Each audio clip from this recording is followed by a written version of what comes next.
the sister of Dr. Nand Pran Das Prabhu, Sangeeta Pudar. She has passed away due to COVID. So we are dedicating this Bhagavatam Katha, this session to her sister Sangeeta Pudar. So keep her in your prayers as you hear this Katha. So, so we'd like to start the today's Katha.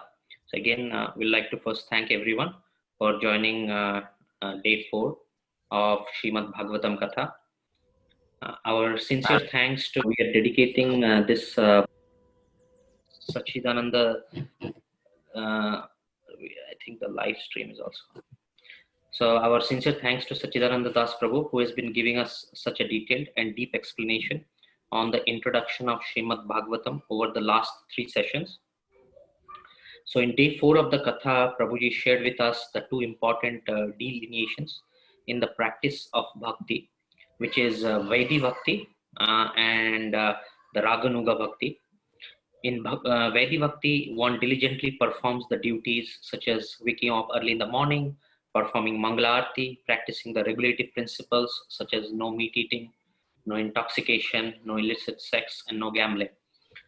Also, the sincere Vaidhi Bhakti engages in satsang, harinam, reading and listening to the scriptures such as Srimad-Bhagavatam and Bhagavad Gita.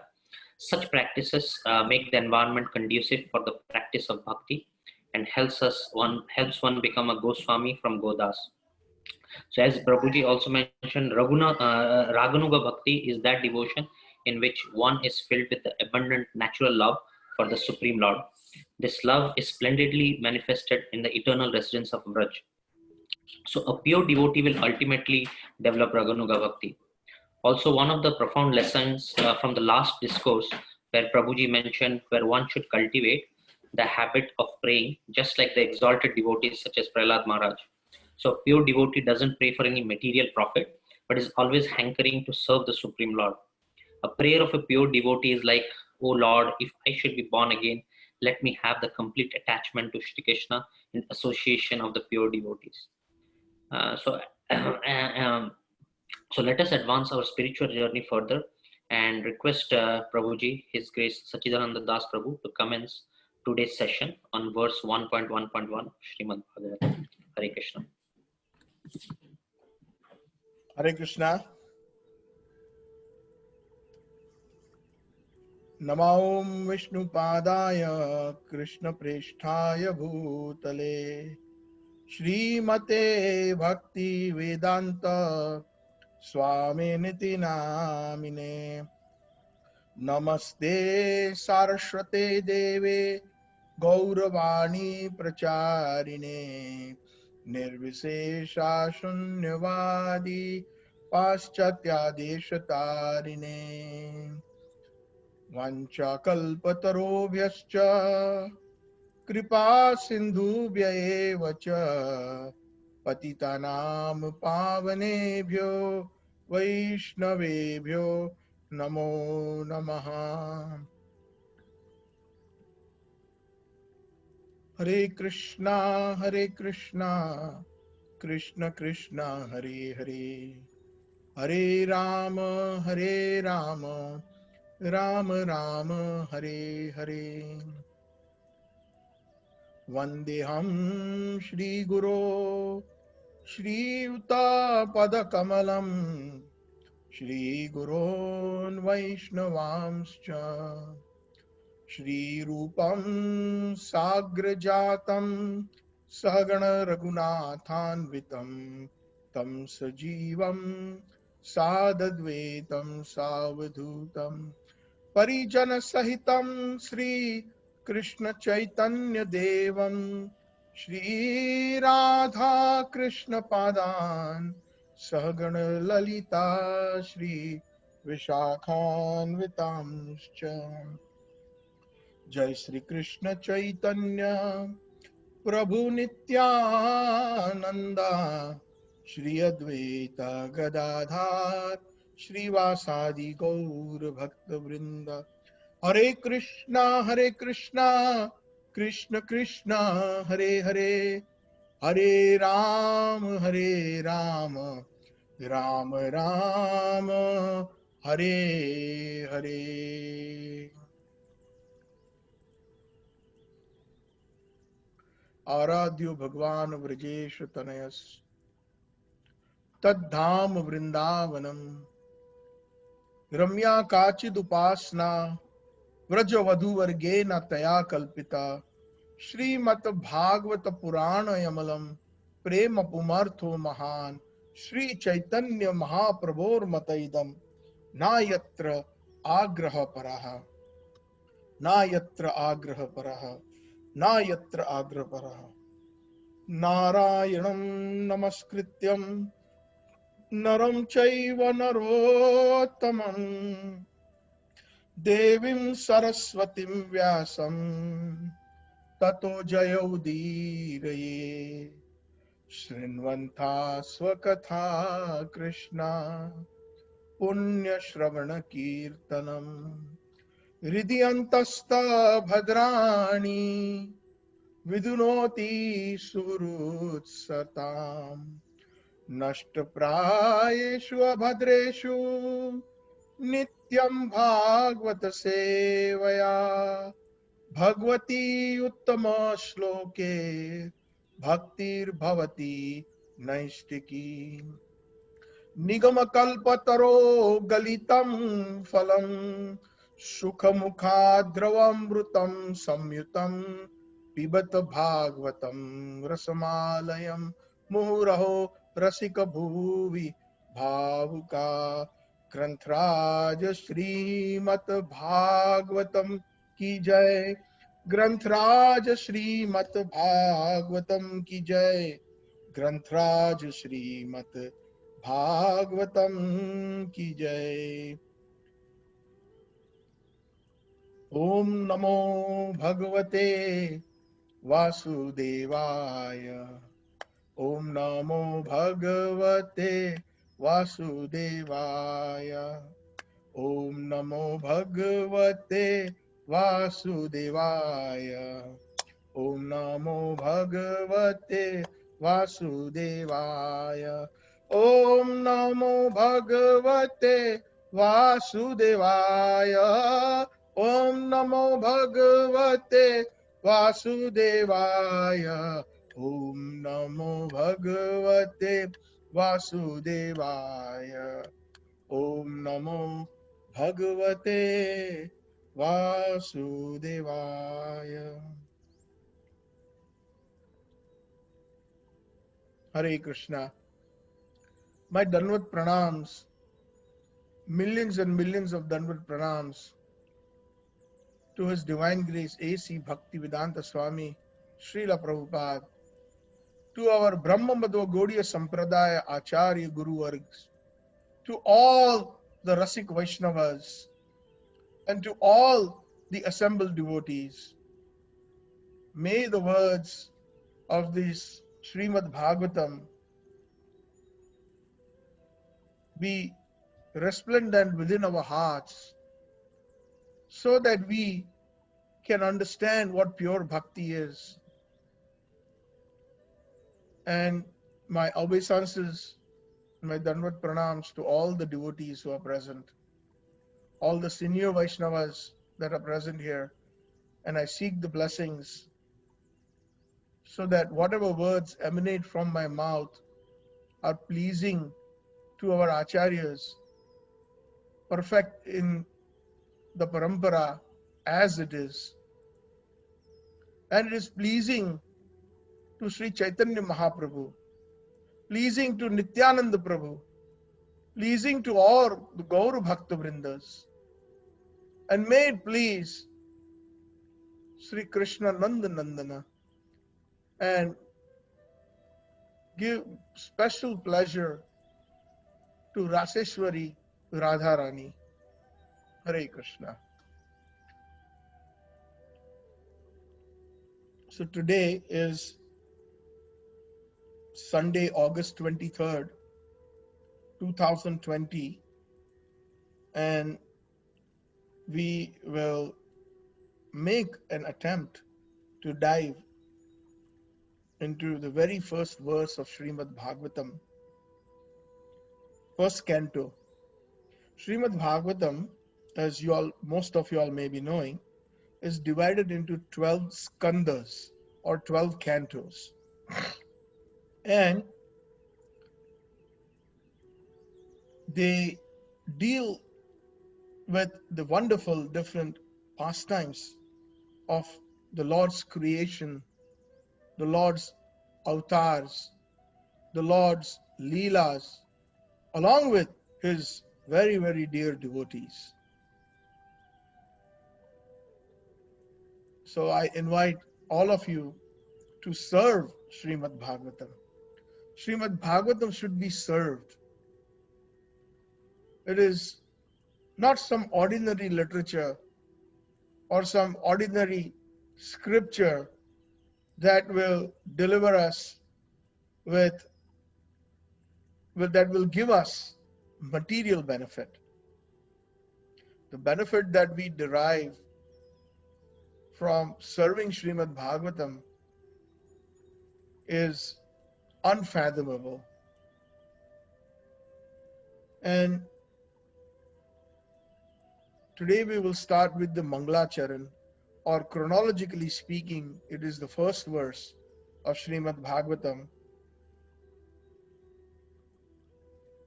It is called the Mangalacharan because before starting the Srimad Bhagavatam, Vyasadeva, who compiled the Srimad Bhagavatam, or rather remanifested the Srimad Bhagavatam, he quotes this verse as an auspicious verse before he actually writes the Srimad Bhagavatam, manifests the Srimad Bhagavatam, and therefore it is called the Mangalacharan. Also, as mentioned by Asim Kar Prabhuji, my dear friend Dr. Nanpran Das Prabhu, who resides in Sri Vrindavan Dham, he is a very regular attendee of all the programs.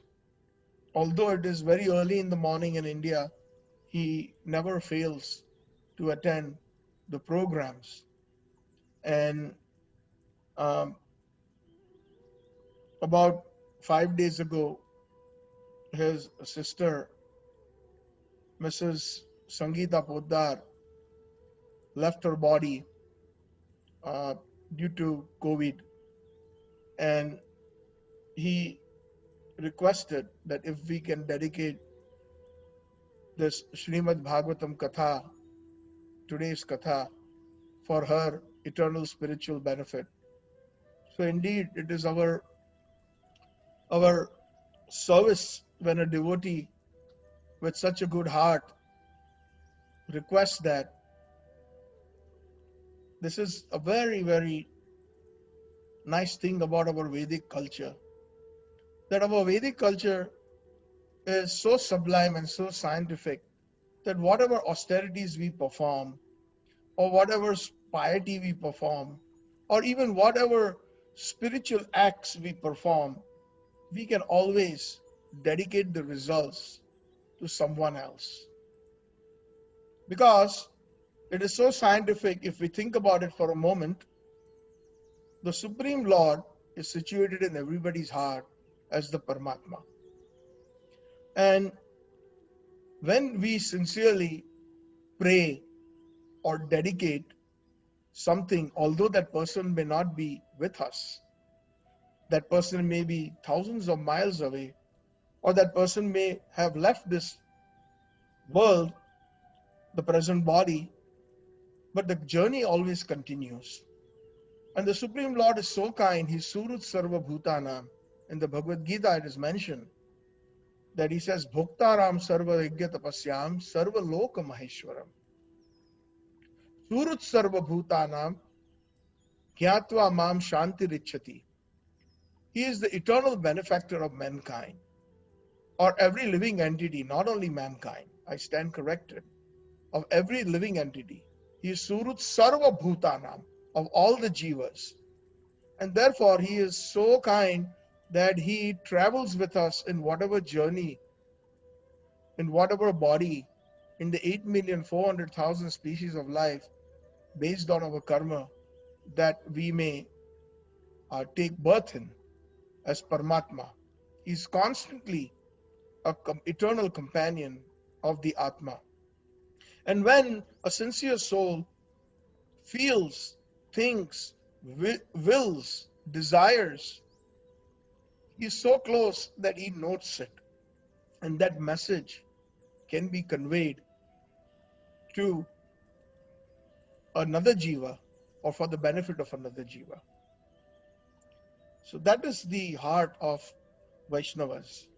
I request all of you, all the listeners, whenever you get a chance, please keep her in your prayers and dedicate today's Srimad-Bhagavatam for her eternal benefit. I personally thank you, and I'm sure Dr. Nandpran Das Prabhu will also do the same for the kindness that all the devotees are willing to dedicate this Srimad-Bhagavatam Katha. So as I was mentioning, last 3 Sundays we glorified Srimad-Bhagavatam through its introduction. And very briefly, I will before starting the first verse of the Mangalacharan, I will try to remind all the devotees about the introduction, some important points. Hearing of the, like Asimkar Prabhu very nicely mentioned, that one should hear Srimad Bhagavatam from the right source, from a perfect source. It's very important that, and one must be careful to hear the message from Bhagavat. So we are very fortunate. We are hearing this Srimad Bhagavatam because of Srila Prabhupada's Vani, his books. Srila Prabhupada painstakingly, with a lot of effort, he translated each and every verse of the Srimad Bhagavatam, every word. Srimad Bhagavatam consists of, as I mentioned, 12 cantos, and it has got 18,000 verses. 18,000 verses. And to translate each and every word and then translate the entire shloka and then give a purport or a tika or the explanation of every verse. This is something that only an empowered soul can do that. And therefore, His Divine Grace Srila Prabhupada is known as the Shakti Avesh Avatar. He is known as the Shakti Avesh Avatar. And I will be discussing the different avatars very briefly, perhaps in this session itself. That way we can get an idea about who the Supreme Lord Krishna is.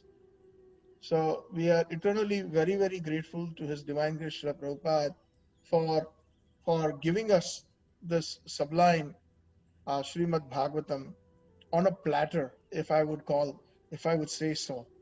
Just like a loving father or a mother can bring to us in a very, very nice plate, a full plate of prasadam, lunch or dinner.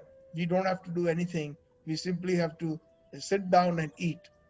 And all the work has been done by the loving mother. So similarly, our spiritual grandfather, His Divine Grace Srila Prabhupada, has given us this. And not only Srimad Bhagavatam, he actually translated over 100 different Vedic books that are of pure bhakti, that are related to Nandanandan Krishna, Yashodanandan Krishna, to that component of theism which is considered the source of everything. And again, we will be discussing that in today's verse. So without further ado, I just wanted to touch on a little bit of what we heard last time, or what we discussed. So actually, Srimad Bhagavatam was brought by Narad Muni from the spiritual world to Vyasadeva. And if you all remember, Vyasadeva was completely morose. He was very sad, sitting in Badrikashram, thinking that I have compiled all these Vedas, Upanishads, and so many auxiliary Vedic literatures. But in spite of that, I'm not very happy. I'm not very fully satisfied. And at that time, his Gurudev, his Divine Grace, Srila Naradji, appears, and Naradji actually gives Vyasadeva some sublime instructions, and especially the most important instructions that he gives us, that in the Vedas, Naradji, you have Vyasadeva, Naradji says, Vyasadeva, you have compiled uh, all the four Purusharthas, Dharma, Artha, Kam, and Moksha, very elaborately, and you have mentioned something about some instances in some places you have mentioned about bhakti, but you have also mentioned about many other different things, including gyan and karma and so many other paths that you have explained in the Vedas. You have also put together in the Vedas many different pastimes of many different demigods and etc. But the you have not sufficiently described or narrated the pastimes uh, that are exclusively that glorify Sri Krishna, which is the Pancham Purushartha, the fifth one, which is beyond liberation, which is beyond Dharma, Artha, Kam, and Moksha. Because naturally, the people in in this material world are uh, inclined for enjoyment. And when they are inclined for enjoyment, uh, because of this age of Kali, where people are quarreling, it's deteriorated, religion is also uh, diminishing, and people have become faithless. So they are using the Vedas for their personal benefit, for material benefit. And and that is not sufficient in itself. So this message that Vyasadeva was given, you should actually compile.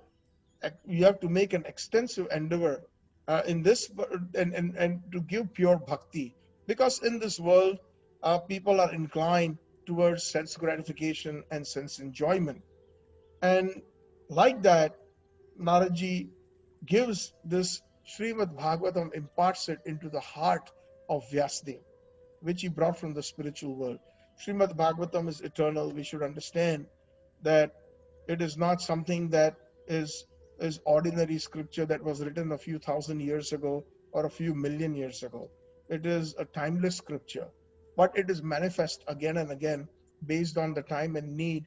And according to time sometimes what happens in the material world, it deteriorates things.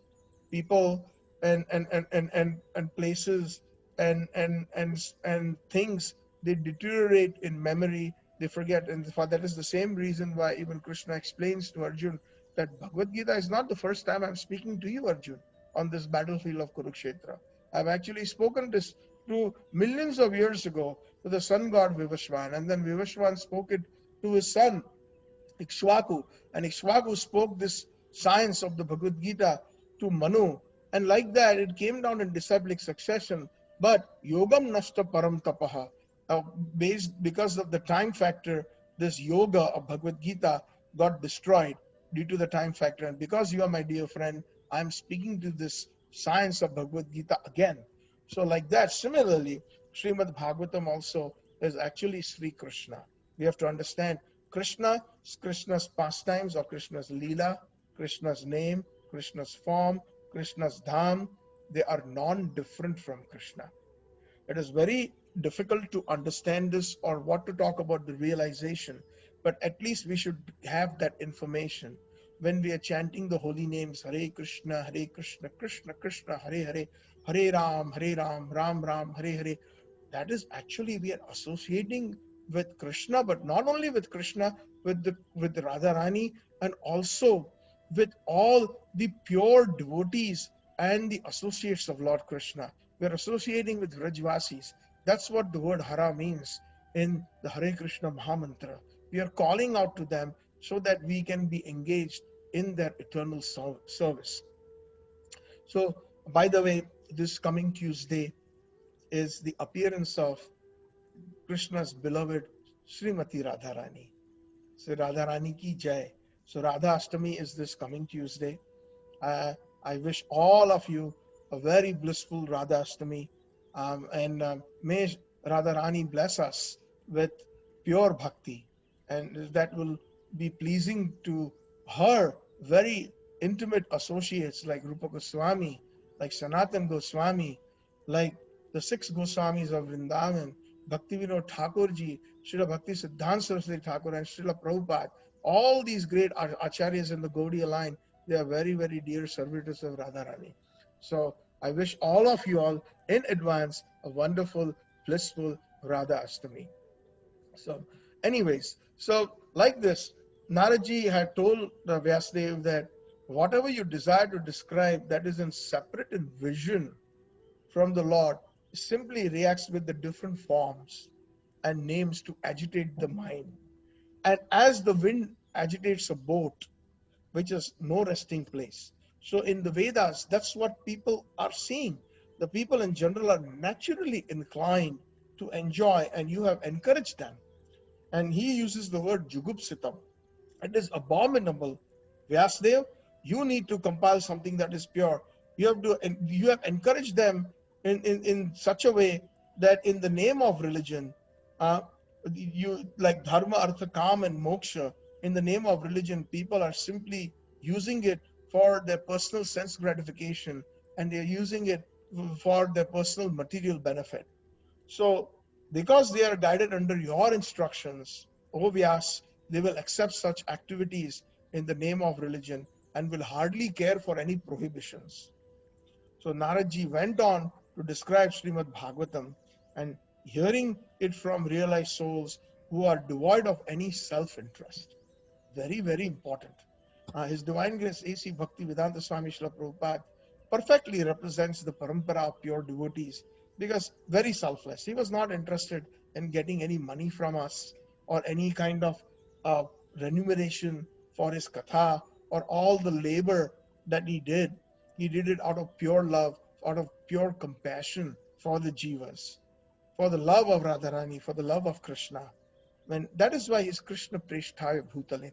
He came to Bhutal, he came to this planet Earth. From where? From Golok Vrindavan, leaving the association of Radha and Krishna, their direct association with all those Golokvasis, and he came to deliver people like us. So we are so fortunate, and that's exactly that, and that's what Naradji also has the same bhav.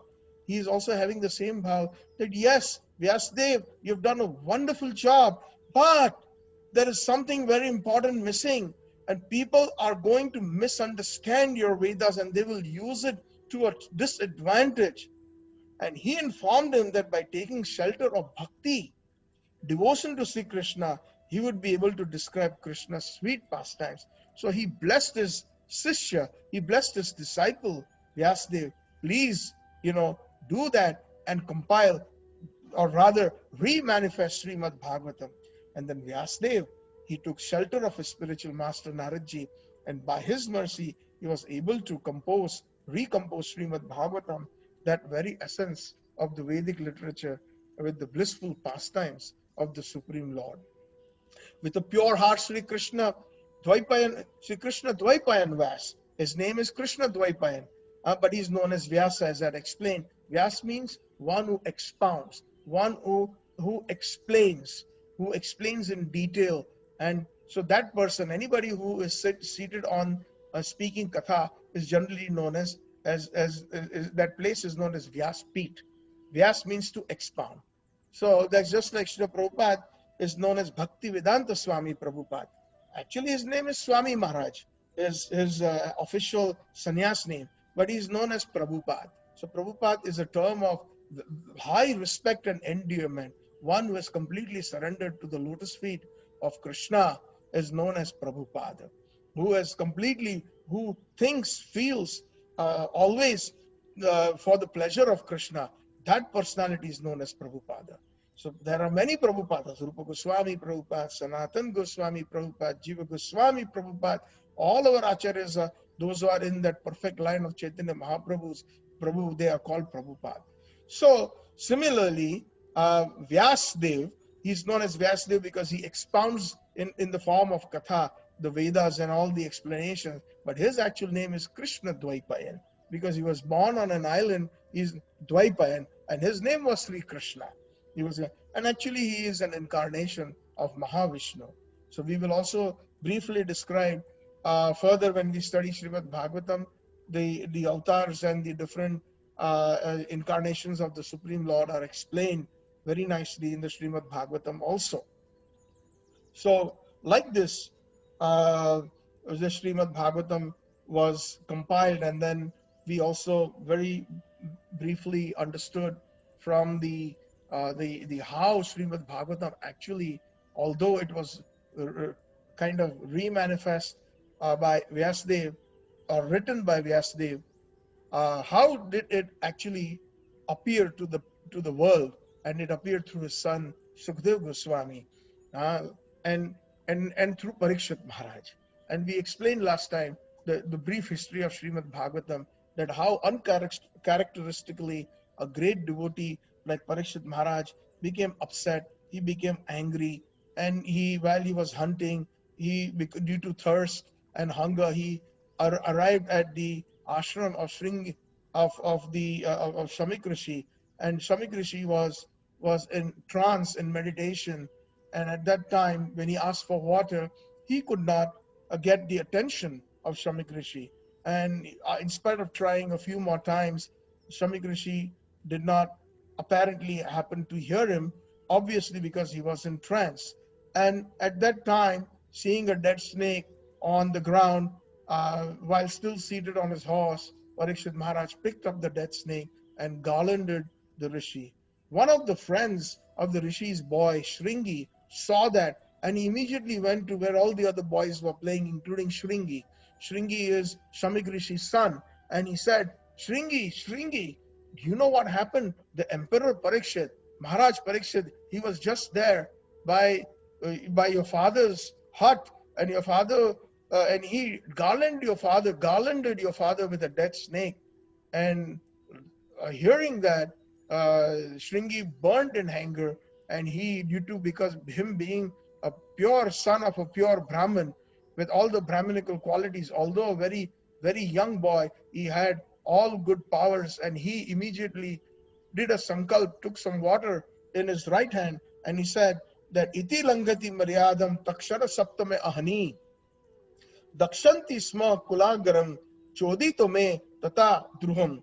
On the seventh day from today, a snake bird known as Takshaka will bite the most wretched one of the dynasty, meaning Maharaj Parikshit will bite Maharaj Parikshit because he has broken the laws and the etiquette by insulting my father, by garlanding him with a dead snake.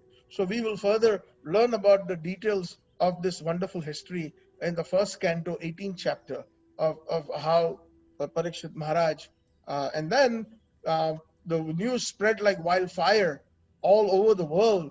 As a matter of fact, this whole entire world was known as Bharatvarsha. And when Parikshit Maharaj heard about the curse, he actually, in one sense, he was actually repentant when he went home, and he said, "Why did I behave like this?"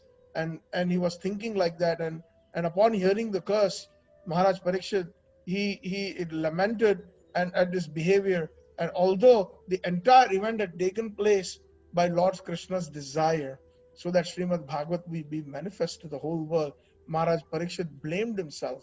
He was repenting and lamented his behavior of insulting the rishi, and he desired an immediate reaction so that he would never again be influenced by such inauspicious activities. And it was in that state of lamentation that Maharaj Parikshit heard of his imminent death that was spread all over the world, that he was cursed by the Brahmin boy Shringi. So he then sat on the bank of the Ganga and absorbed his mind solely in Sri Krishna. It was not by chance that at that same time a multitude of great munis, rishis, devotees, saintly personalities, those who contemplate on the absolute truth, arrived at that place with their disciples. We're talking about over 60,000 rishis. And Maharaj Parikshit nicely asked them questions. He asked them, "Oh Brahmins, oh rishis, just accept me as a completely surrendered soul, and let Mother Ganga be a witness that as a representative of the Lord. Also accept me in that way, for I have already taken shelter of the lotus feet of the Lord. Let that snake bird, I have been cursed that a snake bird by the name Takshak will come and bite me and will be the cause of my death. I only desire that you all continue singing the deeds of Lord Vishnu, offering obeisances unto all those Brahmins, offering them respects. He praise. And this wonderful prayer which Asimkar Prabhu very nicely recollected. I'm very, very happy that you could, because this is a wonderful prayer that I personally like. And I hope one day that prayer can really become a part of my life after life after life.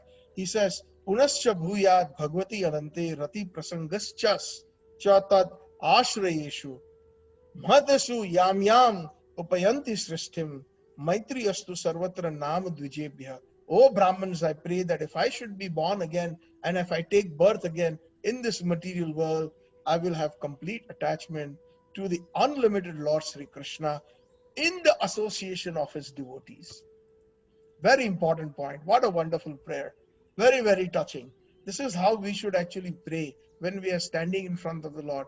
That, my dear Lord, my karma may be so bad that I may have behaved like an animal throughout my life, and next life I may not even become a human being. Like Bhaktivedanta Thakur I had quoted in the last introduction, he mentions in one of his wonderful bhajans of Sharanagati, in the bhajan Manasa Deha Geha Jo Kichumor Arpilu Tua Pade Nanda Kishore. In that he says that Kita Janma Hoilo Ja Yatha Tua Das Bahirmukha Brahma Janma Nahi Mor As.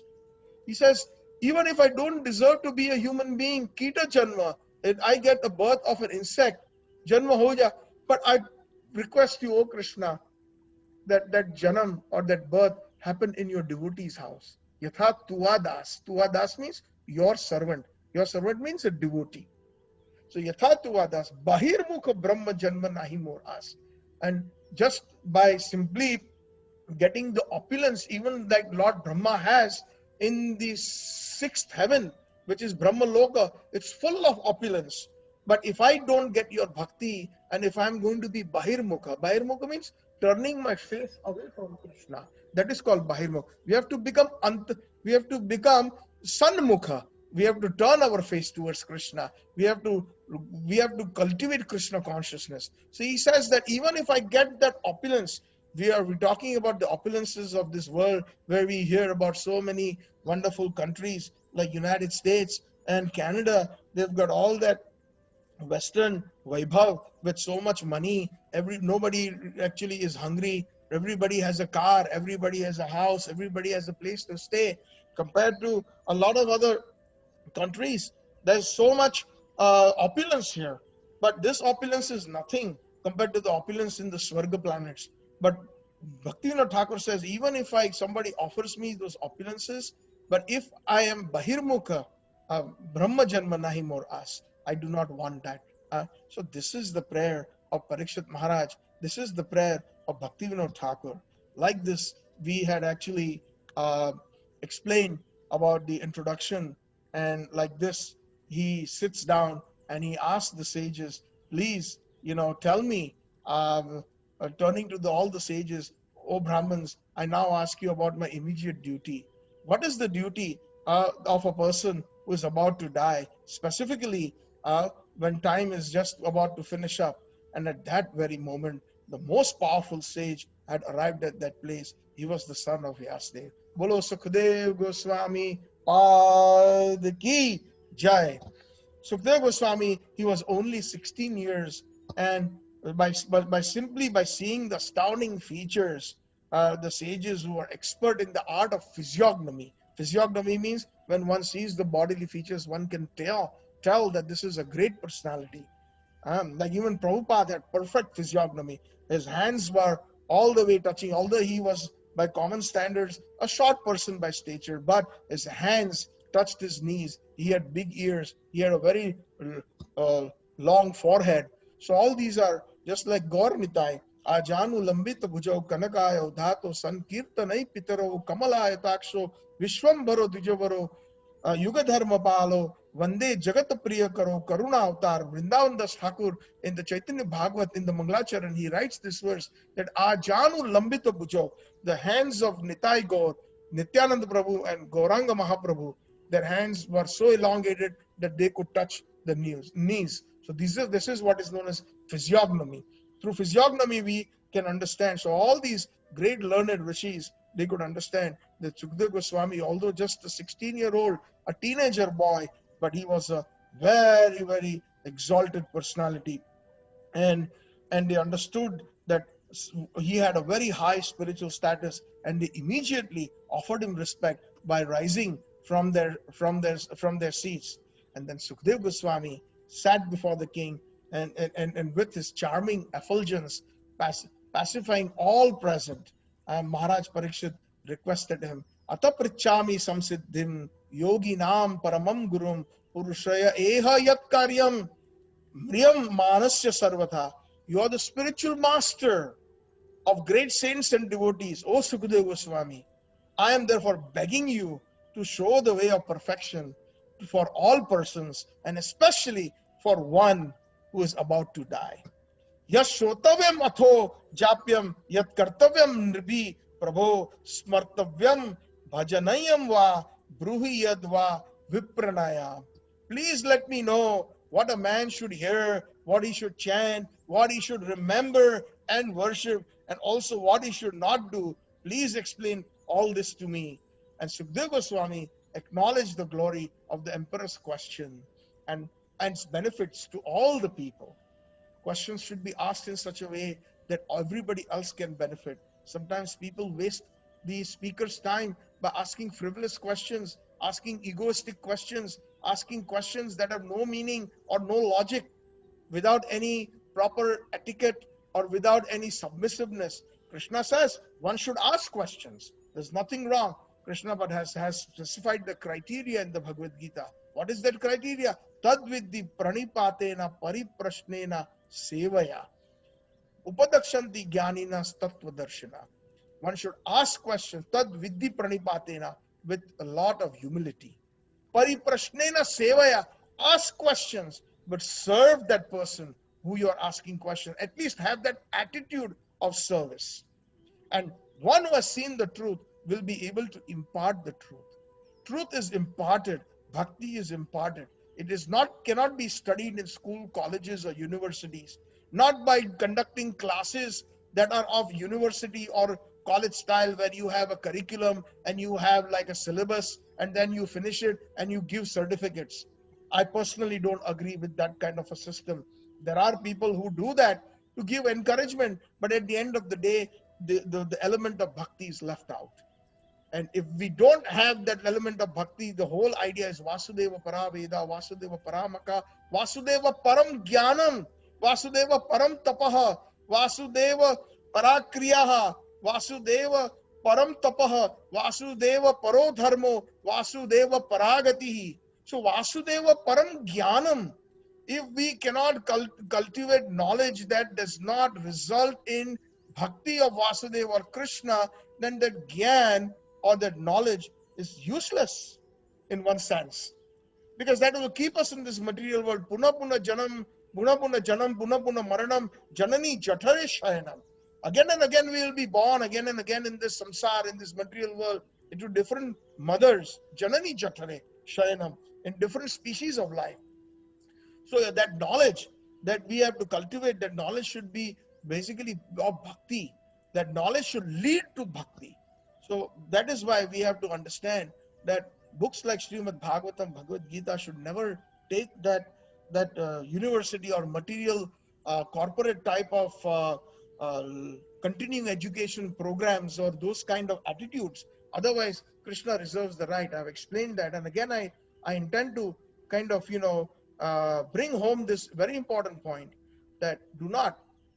Some people say, oh, we finished the entire Bhagavad Gita in 2 years. Well, congratulations, I can clap for you, thank you. But does that mean that you have developed love for Sri Krishna? Does that mean you have developed love and understanding of Golok Vrindavan and the Vrajvasis? Does that mean that you have really loved, your love has developed for Srila Prabhupada and the Vaishnava Acharyas? If that is developed, then wonderful. Then your result of learning the entire Bhagavad Gita is good. But those who have not even understood the Bhagavad Gita and you just simply finish it, then the point is that it is just simply an exercise.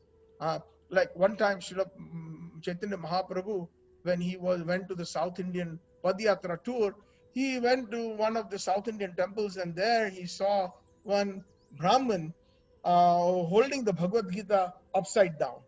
And then Mahaprabhu, observing that, he says that, Vipra, oh Brahman, you are reading Bhagavad Gita, you are holding it upside. He says, yes, he says, my Guru Maharaj told me to read Bhagavad Gita, but I am illiterate, but I am trying to follow his instructions. That is why I am holding the Bhagavad Gita. But then Mahaprabhu asked him one more question. He says, but I see that some tears are flowing from your eyes. And what is it that, he says, yes, you know what? In this Bhagavad Gita, I see one nice picture where Krishna is actually the driver of Arjun, and he's serving Arjun so nicely that even the Supreme Personality of Godhead, Sri Krishna, he is doing menial service for his devotee. How great he is, how wonderful he is, how such a opulent personality, due to the love that he has for Arjun, his Sakha, he is willing to do all this.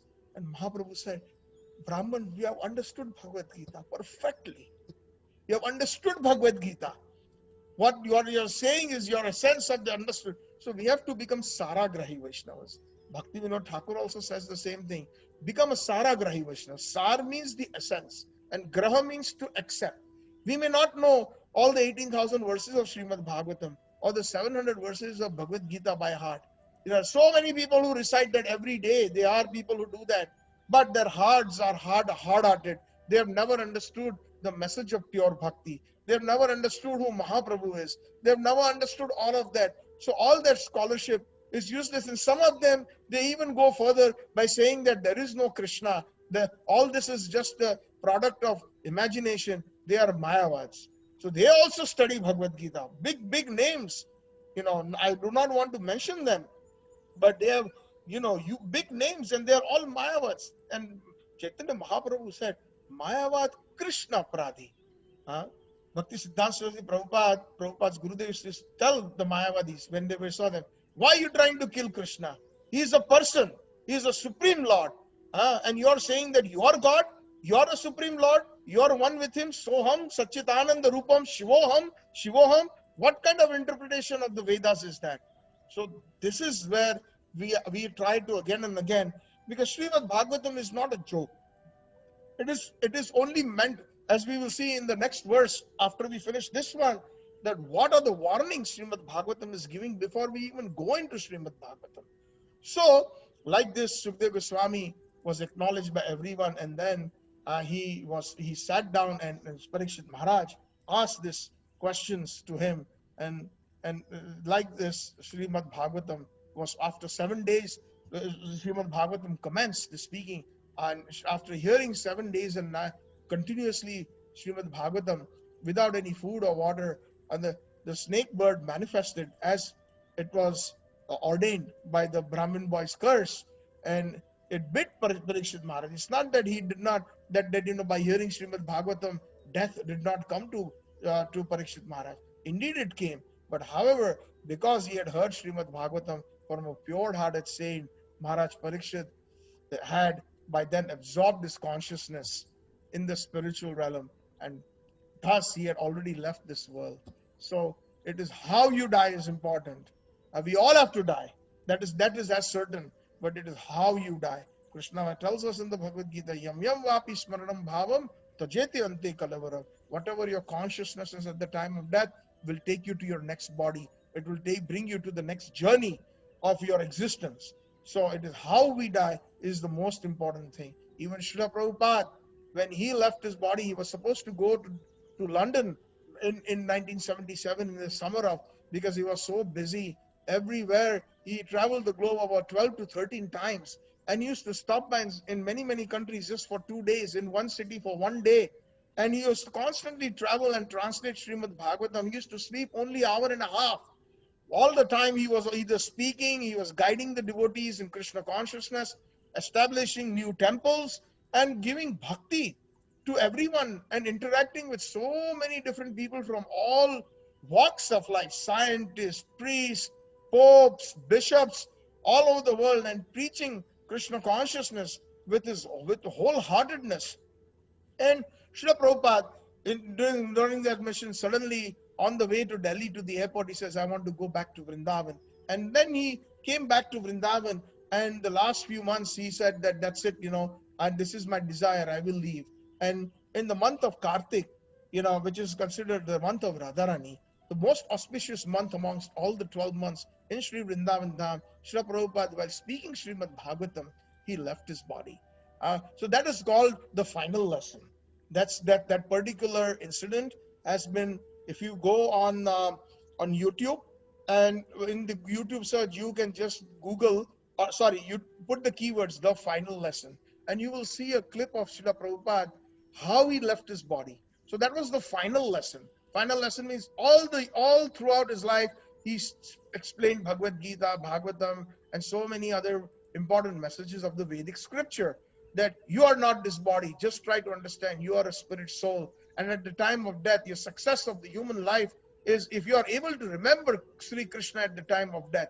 So speaking one thing and practically showing it, that was the final lesson. And very aptly, his disciples named that the final lesson. That when Prabhupada, how to even leave the body, Prabhupada taught all these disciples how to put tilak, how to put dhoti. They did not even know how to chant the Hare Krishna Mahamantra on the beads. And Prabhupada taught everything, right from making chapatis to rasgullas to rice and dal, make offerings to Krishna, the bhoga, all those things, Srila Prabhupada, including how to buy cement and bricks to build the temple and how not to get cheated with the contractors. Everything Srila Prabhupada taught. And at the same time, he taught the topmost, highest, sublime philosophy, the pure bhakti he gave. And through Srimad-Bhagavatam, the biggest contribution that Srila Prabhupada has given. And at the end, when he was ready to leave, go back to join Krishna in his eternal pastimes. That is why when we say the Jai Dhvani of a great Acharya, we say Nitya Lila Pravishtom Vishnupat Paramansa Parivajagacharya Ashtottara Shata Sri Srimad, His Divine Grace Abhaycharana Ravinda Das Bhaktivedanta Swami Srila Prabhupada Ki Jai. So the first two words that are being used is Nitya Lila Pravishta Om. What does that mean? Nitya Lila Pravishta Om means the eternal, one who has entered the eternal pastimes of Krishna. Nitya Lila Pravishta. Pravishta means to enter. Nitya means eternal. And Lila means the pastimes. So one who has entered the pastimes. So whenever a sadhu or a great personality leaves, he says, he is Nitya Lila Pravishta. He has entered the eternal pastimes of Sri Krishna. So similarly, Sukadeva Goswami entered the eternal pastimes of Sri Krishna by simply hearing, by the process of Shravanam, which is so important. And among the assembled to hear Sukadeva Goswami's narration was one great personality by the name of Suta Goswami. Later in the sacred forest of Naimisharanya, the powerful sages gathered. Over 60,000 rishis again had gathered to perform a big sacrifice, a yajna, that was going to last for 1,000 years because Kali Yuga had just onset. And for the benefit that Kali Yuga will not deteriorate, they wanted to do a huge yajna in Naimisharanya. And in this setting, Srila Suta Goswami narrated Srimad-Bhagavatam. Suta Goswami himself was established on the throne, on the Vyasasan by Balram Prabhu when he was traveling. And the best of the scriptures, Srimad-Bhagavatam, was spoken by Suta Goswami. So Srimad-Bhagavatam, the first speaking in the introduction, if you all remember, it was Lord Shiva who spoke to Mother Parvati. And the second speaking of the Srimad-Bhagavatam is Sukadeva Goswami speaking to Parikshit Maharaj. And the third speaking of the Srimad-Bhagavatam in the recent millennium I'm talking about. Otherwise, Srimad-Bhagavatam is eternally being spoken.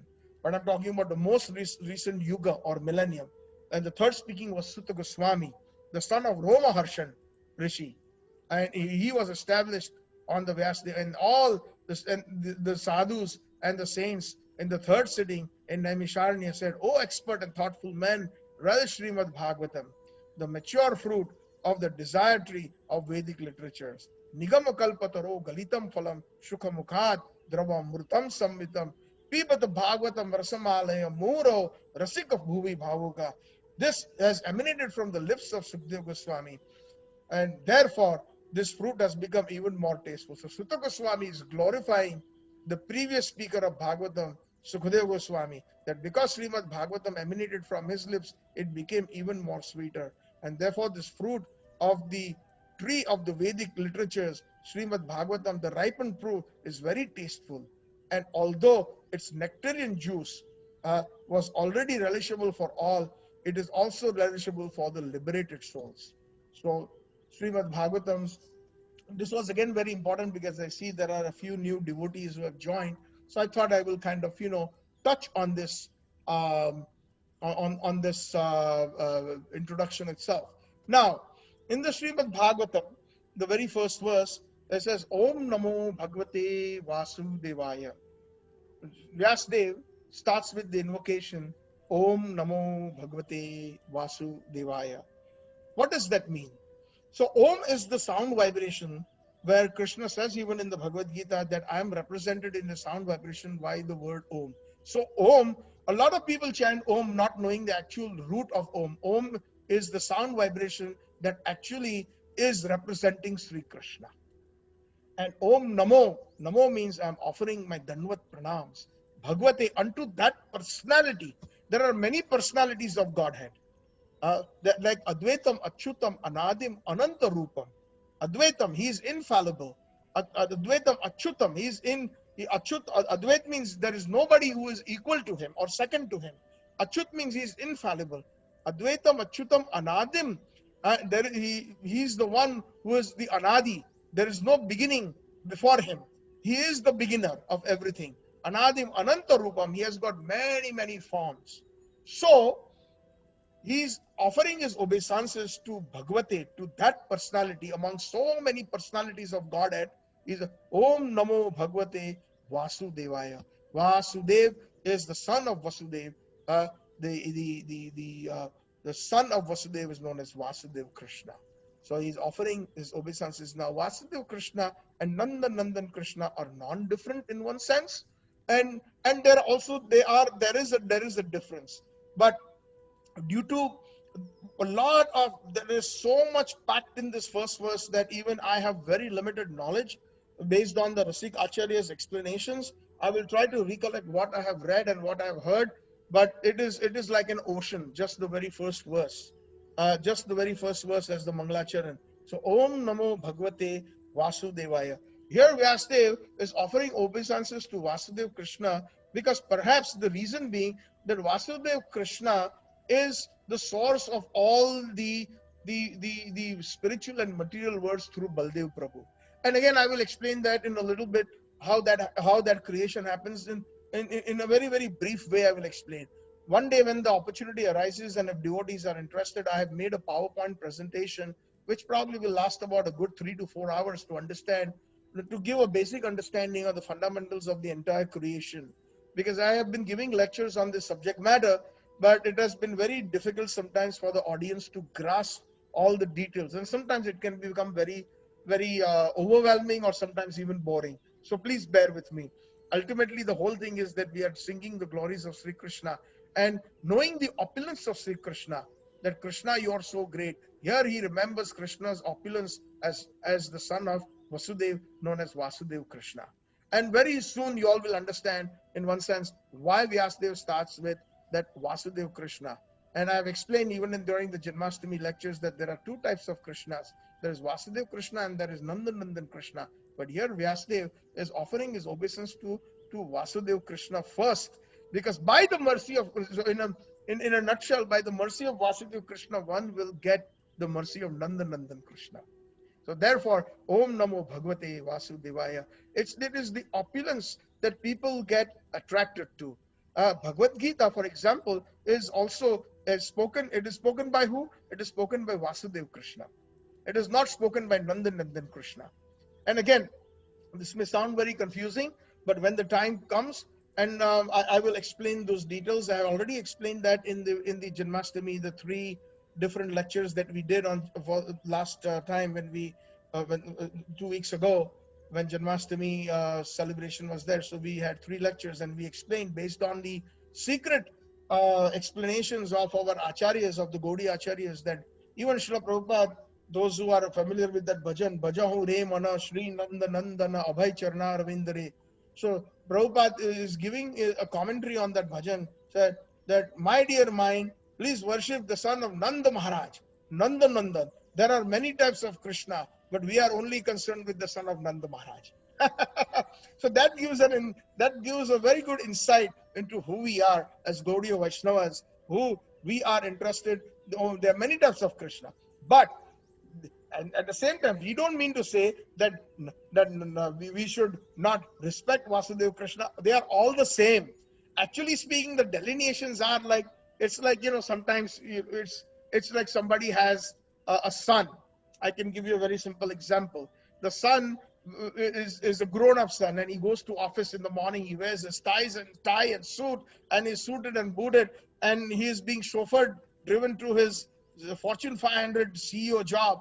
And then that is the son leaving the house in the morning. At the breakfast table, he has a cup of coffee or tea with the father, and then when he comes back home, he is wearing pajamas and kurta, and he's joking with his father, and they're playing with his son or the grandson. So it is the same person. It is the same person, but performing a different role. So similarly, we have to understand that Rajendra Nandan Krishna, Nanda Nandan Krishna, has so much to contribute, because he's the source of everything. He has meticulously given a portfolio to his different forms and to his avatars, and Vasudeva Krishna being one of them. So, as I was saying, opulence is something that people are always attracted to. Bhagavad Gita is full of opulence. Like, Arjun also, until and unless Arjun was shown that Virat Rup, the universal form of Krishna, he now took him very seriously. Oh, you're that Krishna. From everything is emanating. I see thousands and thousands of demigods, and fire and flame, and the earth and the planets and the Brahmans, and everything is emanating from you. So that Vaibhav, or that awe, he's awestruck. So now he's taking the instructions of the Supreme Lord very seriously, because previously he was thinking that this is my friend. He's my Bua's son. He's Kunti Bua's son. So familiarity kind of breeds contempt. So there is in a subtle way, in the philosophy, there is a certain element where, when we are given instruction by a friend that we see every day, or by even our own parents or well-wishers that we are meeting every day, that doesn't have much value. But we are ready to pay $1,000 to go see a consultant to hear the same thing, or the same message in a different bottle. This is today's world. So in one sense, people first get attracted. Chamatkar ko namaskar. It is the opulence that people get attracted to. So that is why even Prabhupada preached the Bhagavad Gita first. Bhagavad Gita is more or less an opulence of Sri Krishna. It is a biodata of Sri Krishna that gives us the opulence of Sri Krishna. Oh, how great he is, the supreme personality of Godhead. Like that. So then we get attracted. Like supposing if we get somebody says that, I can make you friends with the president or the prime minister. He's a very good friend of mine. So would you like to come along? So that person will feel so important. Arey Baba, I'm going to see the prime minister, and when he comes back, he's going to show all the photographs to all his friends and to the entire society, and they will hold a big party. My brother, he went to see the prime minister. He was with the prime minister, and then there will be on the wall 50 photographs with the prime minister that are there. So it is the opulence that attracts people. So that Vasudeva Krishna is the embodiment of attraction through the opulence of Krishna, through the Vaibhav Prakash of Krishna. That is Vasudeva Krishna. And that is the reason why Vyasadeva is praying first to Om Namo Bhagavate Vasudevaya. But Vasudeva Krishna is not the Gaudiya Vaishnava's goal, which again, when time comes, I will highlight that point very, very importantly as we progress into. So Om Namo Bhagavate Vasudevaya. This is the mantra that he speaks, and it is the same mantra that was given to Dhruv Maharaj by Naradji. When Dhruv Maharaj left his house in search of God, and when Naradji came, and Naradji said, "What are you doing, my little boy?" A 5-year-old boy in a deep forest. Well, my mother told me that, if I have to fulfill my desires, I have to see God, and I will request God to fulfill my desires. So can you tell me where I can find God? So the mother tells Dhruv I have heard that the God is in the deepest of the forest, because so many Rishi Munis are sitting in meditation, and perhaps that's where he will find God. So this 5-year-old boy takes that very seriously and leaves the house in search of God. And when Naradji sees that, obviously Krishna himself sends Naradji, because a very small boy going into the deepest of the forest with so many different wild animals, in this was for his protection. Naradji was sent, and Naradji says, "Where are you doing, my dear boy?" "Oh, actually, have you seen God? I want to see God. Please tell me how I can find God." So Naradji says, "Arey Baba, go back home. This is not your age. You're supposed to play. You're just a 5-year-old." So then he says, in the essence of that, it will also come in the third canto of Srimad-Bhagavatam, Dhruv Maharaj's Prasanga, the Leela or the pastimes of Dhruv Maharaj. So in that, Dhruv Maharaj tells Naradji also, "Look, don't waste my time." In other words, he's saying, if you know where God is, let me know, otherwise leave me alone. So then Naradji saw that he was such a very, very serious person. Although in a body of a young boy, 5-year boy, then he initiates him into this mantra, Om Namo Bhagavate Vasudevaya, Om Namo Bhagavate Vasudevaya. And Dhruv Maharaj practices with that mantra severe austerities, and he keeps chanting that mantra, Om Namo Bhagavate Vasudevaya. And at the end, his austerity is of such great stature that he stops eating, drinking, he stops taking water, he stands on one foot, he even stops taking air. He has controlled his pranavayu so much, and he's simply chanting Om Namo Bhagavate Vasudevaya, meditating on that mantra that the Guru gave. And that is what an initiation mantra is. An initiation mantra is passed on in parampara. It is not that anybody can whimsically chant that mantra. Anybody can chant any mantra like that. Like a lot of people chant the Gayatri mantra. The Gayatri mantra, of course, it has become very common.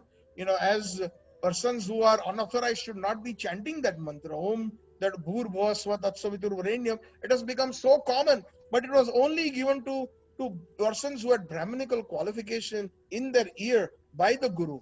It was not meant for the ears of, but then it became very common. And when things become common, and then familiarity breeds contempt, then the value is lost. And especially that value is not there, not much value, if I should say so, because it has been not given by a true Guru. So the sound vibration is given by the Guru through the mantra meditation. Mana trayati iti mantra. Mana means the mind or the heart. Trayati means to deliver a contaminated heart or a contaminated mind. Trayati means to do that is iti mantra. Mana trayati iti mantra. So due to that contamination, Guru knows exactly how to deliver a person, and that is why in this Kali Yuga especially, the holy names and what in Chaitanya Mahaprabhu's line, Hare Krishna Mahamantra, Cheto Darpana Marjanam, that is given in the initiation. In the Harinam initiation, that is the process given by a Guru in proper disciplic succession. So this Om Namo Bhagavate Vasudeva was given to Dhruv Maharaj, and when Dhruv Maharaj successfully, attracted the Supreme Lord from Vaikuntha Narayan, that opulent Lord, that Om Namo Bhagavate Vasudevaya mantra brought that Lord Narayana down to earth. And then there was a nice prayers and conversation that issued within between Narayan and Dhruv Maharaj. So Lord Narayan is from Vaikuntha. Vasudeva is also a part of Vaikuntha, the opulence. Therefore, we can safely conclude that Om Namo Bhagavate Vasudevaya is being addressed here in the Srimad-Bhagavatam by Vyasadeva, so that opulence of the Supreme Lordships can be manifest in the heart of Vyasadeva. So then Vyasadeva starts with the very first verse. Om Janmadiyasya Yatavanvayat Itaratascha Artheshva Abhigyaswarat Tene Brahma Hridayadi Kavaye Muhyanti Yat Suraya Tejo Vari Mridam Yatha Vinimayo Yatra Trisargo Amrusha Dhamna Svena Sada Nirasta Kuhakam Satyam Param Dhimahi. It's a wonderful verse and a very long verse. Om Janmadi Yasya. So the first two words of this Grantraj Srimad-Bhagavatam or the Mangalacharan, Om Janmadi Yasya. Again, Om represents Sri Krishna, the sound vibration, because anytime one says Om, we are bringing the presence of Krishna. And because like even when we are, if you all have noticed, when they, even the Brahmin performing any normal pujas, like even if it is a karma kandi puja, he gives us some achaman, some water in our palms, and he says, Om, first say this, Om Sri Keshwaya Nama, and sip it. Om Sri Narayana Nama, sip it. Om Sri Madhvaya Nama, sip it. So that is called achaman. So the names of Krishna are being spoken. It doesn't matter whether it is a wedding ceremony or some Graha Pravesh ceremony or anything like that. First, the name of Krishna always comes. The sound vibration of Krishna. Even in the wedding ceremony, the very first sloka that generally the Pandita says, Om, what is that?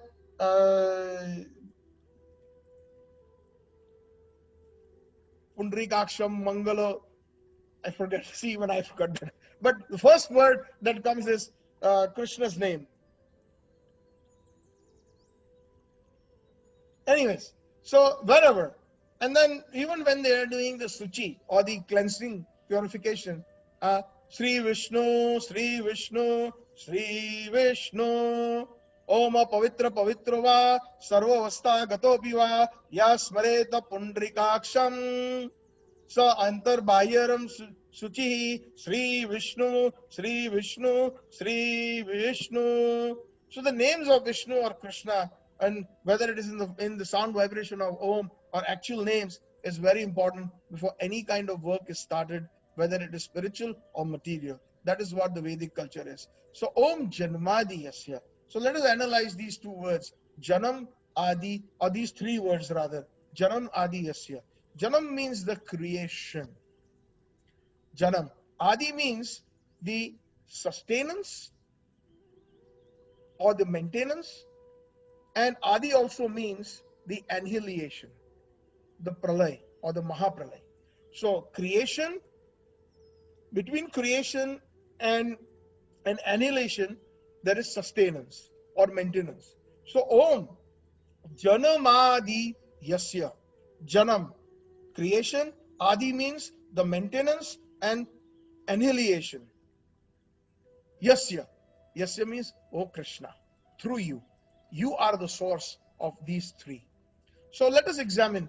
Now, there is so much actually just on the word Janam, on just the word creation. What kind of different creations are there?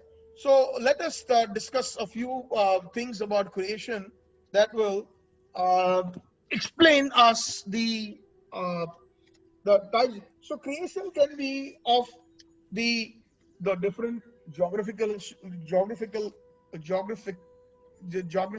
or the geographical locations of the material world and the spiritual worlds, right? So, for example, it is mentioned in the Shastras, especially Chaitanya Charitamrita, and even in Srimad-Bhagavatam later on, and even in Prahlad Maharaj's canto number 7, chapter number 9, and even in the first canto, second chapter, the different components of creation have been mentioned. So first of all, we have to understand that this Janamadi is Janam or creation of the spiritual worlds, the material worlds, the Janam or the creation of the different avatars or the expansions. That is what Janam means. Not only that, Janam also means the different bellows or rasas. So I will explain them as one by one, for example. So let us talk about first the expansions of the Supreme Lord very briefly. In this, I have explained that earlier, and again I will kindly briefly repeat that the entire creation of the Supreme Lord consists of material creation and the spiritual worlds. Material worlds and spirit.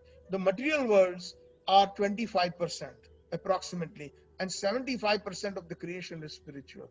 Yes, indeed, 75% is Vaikuntha Lokas. Vaikuntha, as I had explained, is Kuntha means anxiety and Vai means no anxiety. So the land where there is no anxiety is known as Vaikuntha, aptly named in Sanskrit Vaikuntha. And Kunta Jagat is this material world, or this 25% of this creation where there is Kuntha or anxiety. What is the anxiety? Birth, death, old age, and disease are the four preliminary things. And of course, along with that, the three kinds of miseries are there.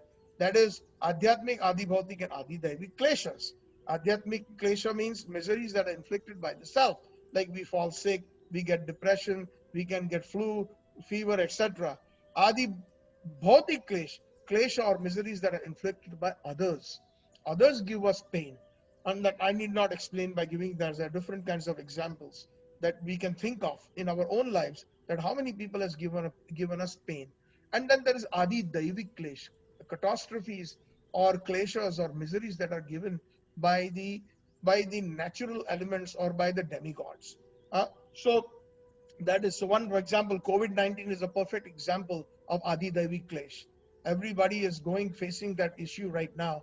And it is nothing, not so, it's so much so that it has brought the whole world, to a standstill, and things will never be the same again in people's lives because of that.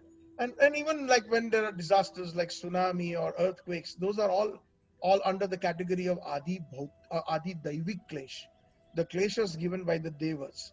And naturally, so one may ask that why is it so that the kleshas are given? Because it is a mass karmic reaction. That is a topic for another day and another time. And so anyways, so 25% of the janam or the creation is material, and 75% is spiritual, or the Vaikuntha lokas. And there are different planets in the spiritual worlds. There are different delineations. Let's say the spiritual world, basically the borderline starts with the Viraja or the Karunadaksha Jal. Above that is the Brahma Jyoti, or the effulgent belt full of light that actually emanates from Sri Krishna and his devotees and all the associates in the Vaikuntha lokas, because everybody is of so much purity that it emanates an amazing light. Just like we see a picture of a great saint, there is always an aura behind. In the picture, we see that there is a nice aura, light behind them. So can you imagine the cumulative light of the 75% of the spiritual worlds is a belt called the Brahma Jyoti. And that Brahma Jyoti is the place for all those persons who believe that the Supreme Lord is a Brahma. Brahma means a light or an energy, and there's nothing beyond that. So they get residency in that area. Even some of the Mayavads, or most of the Mayavads, get residency there, but after that they fall down because there is no activity there is no seva there. It is just a pure area of effulgence, but that purity is there because it is bereft of the three modes of material nature. There is no tamagun, there is no rajagun, and there is no satagun. It cannot exist beyond the viraja. It has to be only in the 25% where the three modes of material nature exist. So the janam. Now, coming to the spiritual world, there are millions and millions of planets where there are millions and millions of avatars of the Lord. They reside in their own respective planets. Just like we have our own homes. We live in our own home or our own flat. So that so many there are ananta rupa, there are so many different rupas, or the forms of the Supreme Lord in this creation. They have their own planets, and they are all there in thousands and millions in the 75% region. And in that, some of the important delineations that I can recollect are, there is the Dham of Sadashiv. That Sadashiv is the Lord, the source of Lord Shiva. Lord Shiva has got three Kailashas, one in the Vaikuntha lokas, and there are two here in this 25% region that we are talking about. Now, that Sadashiv is the main source of Lord Shiva and the different Rudras, etc. And then above that, there are different planets, spiritual planets, like there is Ayodhya, where Lord Ramachandra eternally resides. And then there is the planets where the Mathuresh, the residents of Mathura, when they were purified and when they were back home, they went to Mathura in Vaikuntha, or it is also known as Krishna Loka. And then above Mathura is a loka known as the Dwarka, the Dwarka in Krishna Loka or in Vaikuntha, where Vasudev Krishna resides.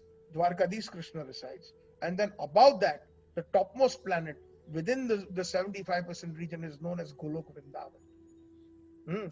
And in Golok Vrindavan, the original source, Janmadi Yasya, from whom everything emanates, is that Sri Krishna, Nanda Nandana, Yashoda Nandana, Krishna, from whom everything emanates. Janam happens. So the first verse is Janam. Now, how does that happen? In Golok Vrindavan, Sri Krishna, he actually expands himself into two simultaneously. On his left side, he expands himself as the Haladini Shakti, and he himself being the Chitta Shakti. And then the third one, the second simultaneous expansion is Lord Balram, known as the Sandhini Shakti, or he's also known as the Shakti that creates the entire worlds and the creations that happens through him, and he is known as the Vaibhav Prakash. Now, please, if you cannot remember, it's okay. We are glorifying the Supreme Lord Sri Krishna Nanda Nandan, and that itself, that attempt itself, by hearing and even speaking, is itself is very glorious and pleasing. So Nanda Nandan expands himself into Balram and Radharani. Radharani being the Haladini Shakti and Balram being the Sandhini Shakti, and Krishna himself is the Sambit Shakti. Don't worry about the terminologies. Balram known as the Vaibhav Prakash. Now the Vaibhav Prakash, if I can say, he's got exactly all the qualities of Sri Krishna Nanda Nandan, except his bodily features are different and he dresses differently. Otherwise, all his potencies that are there in Sri Krishna, he has all of them. And this Balram, he expands into different Tat Ekatma Rupas. So that is Janma. I'm explaining the very first word of the Srimad-Bhagavatam, Janam. So that creation of the Balram is known as the Vaibhav Prakash, and that Tat Ekatma Rupa is expansion with different moods. And there are Vilasa Rupa, Prabhav Vilas, and Vaibhav Vilas. The Vilas Rupa happens from Lord Balram, which is known as the first Chaturvyu, or the four-armed Vishnu forms. We can say they are known as the different Vilasas of Krishna. They are the different, when they are enacting different kinds of Leelas for the creation, then they are known as the Vilas Prakash or the Vilas Vaibhav. And then there is Prabhav Vilas and the Vaibhav Vilas. The Prabhav Vilas is the first Chaturvyu or the first quadruple expansion of Balram, that is Vasudev, Pradyumna, Aniruddha, and Sankarshan. And these four, or the Prabhav Vilas, are found in Dwarka. Dwarka in Vaikuntha. And of course, when Dwarka is manifest here in the Bhaumya Leela at that time as well. And then the other expansion of Balram is known as Vaibhav Vilas. This Vaibhav Vilas is the second quadruple expansion. Again, Vasudev, Pradyumna, Aniruddha, and Sankarshan. And those four are in Mathura. And that is the second quadruple expansion. And then there is the Swa Amshas, the different, where there is Leela avatars, Purusha avatars, Guna avatars, Shaktavesh avatars, Manvantar avatars, Yuga avatars. So these are all different avatars of Nanda Nandan Krishna in Golok Vrindavan.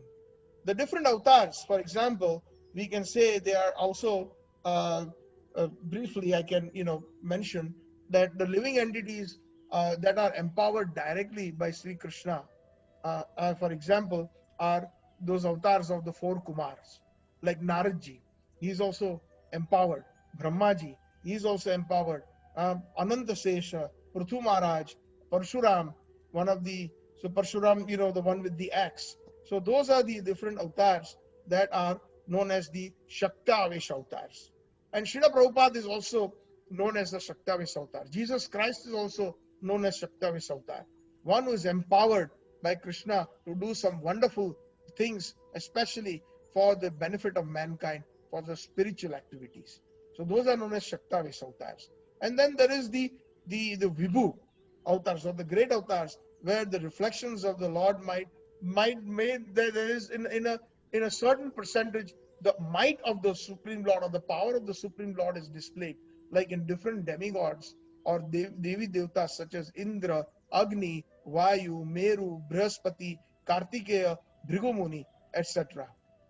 So all these, and then of course from the Vaibhav Vilas, the Mahasankarshan, there is the three different Vishnus that that are this Karanadaksai Vishnu or Mahavishnu, Garbhodaksai Vishnu, and from whom Lord Brahma, from his navel, he takes birth, and then Shirodaksai Vishnu, the one who lies in the ocean of milk, and that is the one that we had discussed, if you remember, during the time when Bhumi takes the shape of a cow and approaches Lord Brahma due to the atrocities of the demonic forces, and Lord Brahma, along with Lord Shiva and many other Devi Devtas or demigods, goes to the ocean of milk, Sirodaksai Sagar, the Shir Sagar, and prays to Sirodaksai Vishnu, who is the expansion of the expansion of the expansion of the Vaibhav Vilas, or the second quadruple of the Mahasankarshan. So there is so much. I mean, Chaitanya Charitamrita, the biography of Chaitanya Mahaprabhu. If we read, I think it's in the Adi Leela second chapter, very nicely. Krishnadas Kaviraj Goswami has explained different delineations of the or the different avatars of the Supreme Lord. So Janam, so all these avatars, and then of course they do their part of the creation. So for example, Balramji is he who also is from him the different the spiritual worlds are created, uh, and also the other personalities like the Vilas and the Prabhav and the Vaibhav Vilas, all those they are created through Balram. So Janmadi Yasya, but the root is Sri Krishna. Ishvara Parama Krishna Satchidananda Vigraha Anadiradir Govinda Sarva Karana Karanam. That is Nanda Nandan in Golok Vrindavan. Like even in Golok Vrindavan, there is another wonderful expansion of Krishna known as the Prabhav Prakash. Now that Prabhav Prakash is the multiple forms of Krishna that is witnessed in the Ras Leela. In the Ras Leela, if you all know that when Krishna was dancing with the gopis, there were thousands and thousands of gopis, and Krishna, to satisfy the desires of each and every gopi, he expanded himself exactly as he is from his origin of Nandan Nandan. But one cannot differentiate which one is he and which one is original, and that is known as the Prabhav Prakash. So Janmadi Yasya. Now, that being said, all the different spiritual creations and then the different avatars, the material worlds are also created through the agents of Krishna. Like Mahavishnu himself, he expands. He actually in the Karanjal he reclines and he lies down. And when the entire world, all the different Brahmans, the 25% region, is created by simply his exhalation. There's a nice verse in the Brahma Samhita. Perhaps my good friend Dr. Nandpran Prabhuji, if he can remember that. Yasya Svida Kala Vathava Lambyo, and I forgot the rest of the part. Just by the one exhalation of Mahavishnu's exhalation, millions and millions of Brahmans in this material world are created. So Janamadi Yasya, Janam, the creation of all these different material worlds are also happening through the Vaibhav Vilas's Mahasankarshan, through the agent of Mahavishnu, known as the Leela avatars, the different Leelas that are happening, material also. And then actually the words that Vyasdeva says, Janmadi Yasya Yato Anvayad Itaratascha Artheshva. So directly and indirectly you create. So directly the creation is done through his direct creation, through the Prabhav Prakash of Balram, and through all the different expansions. That is his direct creation. But the indirect, Itaratascha Artheshva. Artheshva means his indirect creation is through Maya Devi. Maya is his. There are three basically, you can say, the Antaranga Shakti, the Bahiranga Shakti, and Tathastha Shakti. Antaranga Shakti is his internal potencies, which we described, that includes all the different Prabhav Prakashas and the Vilas Prakash and the Prabhav Vilas and the Vaibhav Vilas and the different avatars, the Swamshas, the Vibhuamshas, etc. But there is the creation of the material world is done through the agency of Maya. Actually, Mahavishnu injects the jivas from his belly, from that region, into the Mahat Tattva, that is the conglomeration or the warehouse of all the material ingredients that are necessary, including time. The material time is injected, and due to that agitation, and the three gunas are injected into the material world, and due to the agitation, the material world and material time, uh, they start playing a role, and the illusion of the achievers who come into this material world are captivated by Maya, by that illusion, and therefore indirectly their creation through Maya is also done, and that is why Om Janmadi Yasya Yato Anvayat Itaratascha Artheshva. Directly and indirectly, Krishna, he was the cause of all creation. And of course, the sustenance. Now, coming to the sustenance part, the sustenance part is done through the agency of Vishnu. The three Vishnus that are there, Karunadaksha Vishnu, the Garbhodakshai Vishnu, and Shirodakshai Vishnu. They are the expansions of Sri Krishna through Balram, and Balram's expansion, that they are the maintainers of the material worlds, and of course Krishna is the maintainer of the spiritual worlds and the material worlds through his agents. There's a very nice bhajan that I can remember, Thakur Bhaktivedanta depicting perhaps this theme of the Janmadi Yasya in his book known as the Sharanagati, under the Bhagavata Purana section, where Krishna is the provider, he is the maintainer. He is known as the Gopta. He says, Tumi Sarveshwareshwara Brajendra Kumara. Tumi Sarveshwareshwara Brajendra Kumara. तुम्हारा इच्छाय विश्वे सृजना संहार. तुम्हारा इच्छाय विश्वे सृजना संहार. तुम्ही सर्वेश्वरेश्वर ब्रजेंद्र कुमार. तव इच्छा मतो ब्रह्मा कोरेना सृजान. तव इच्छा मतो ब्रह्मा कोरेना सृजान. तव इच्छा मतो विष्णु कोरेना पालन. तव इच्छा मतो विष्णु कोरेना पालन. तुम्ही सर्वेश्वरेश्वर व्रजेंद्र कुमार. तुम्ही सर्वेश्वरेश्वर व्रजेंद्र कुमार. तव इच्छा मते शिव कोरेना संहार. तव इच्छा मते शिव कोरेना संहार. तव इच्छा मते माया श्रीजे कारागार.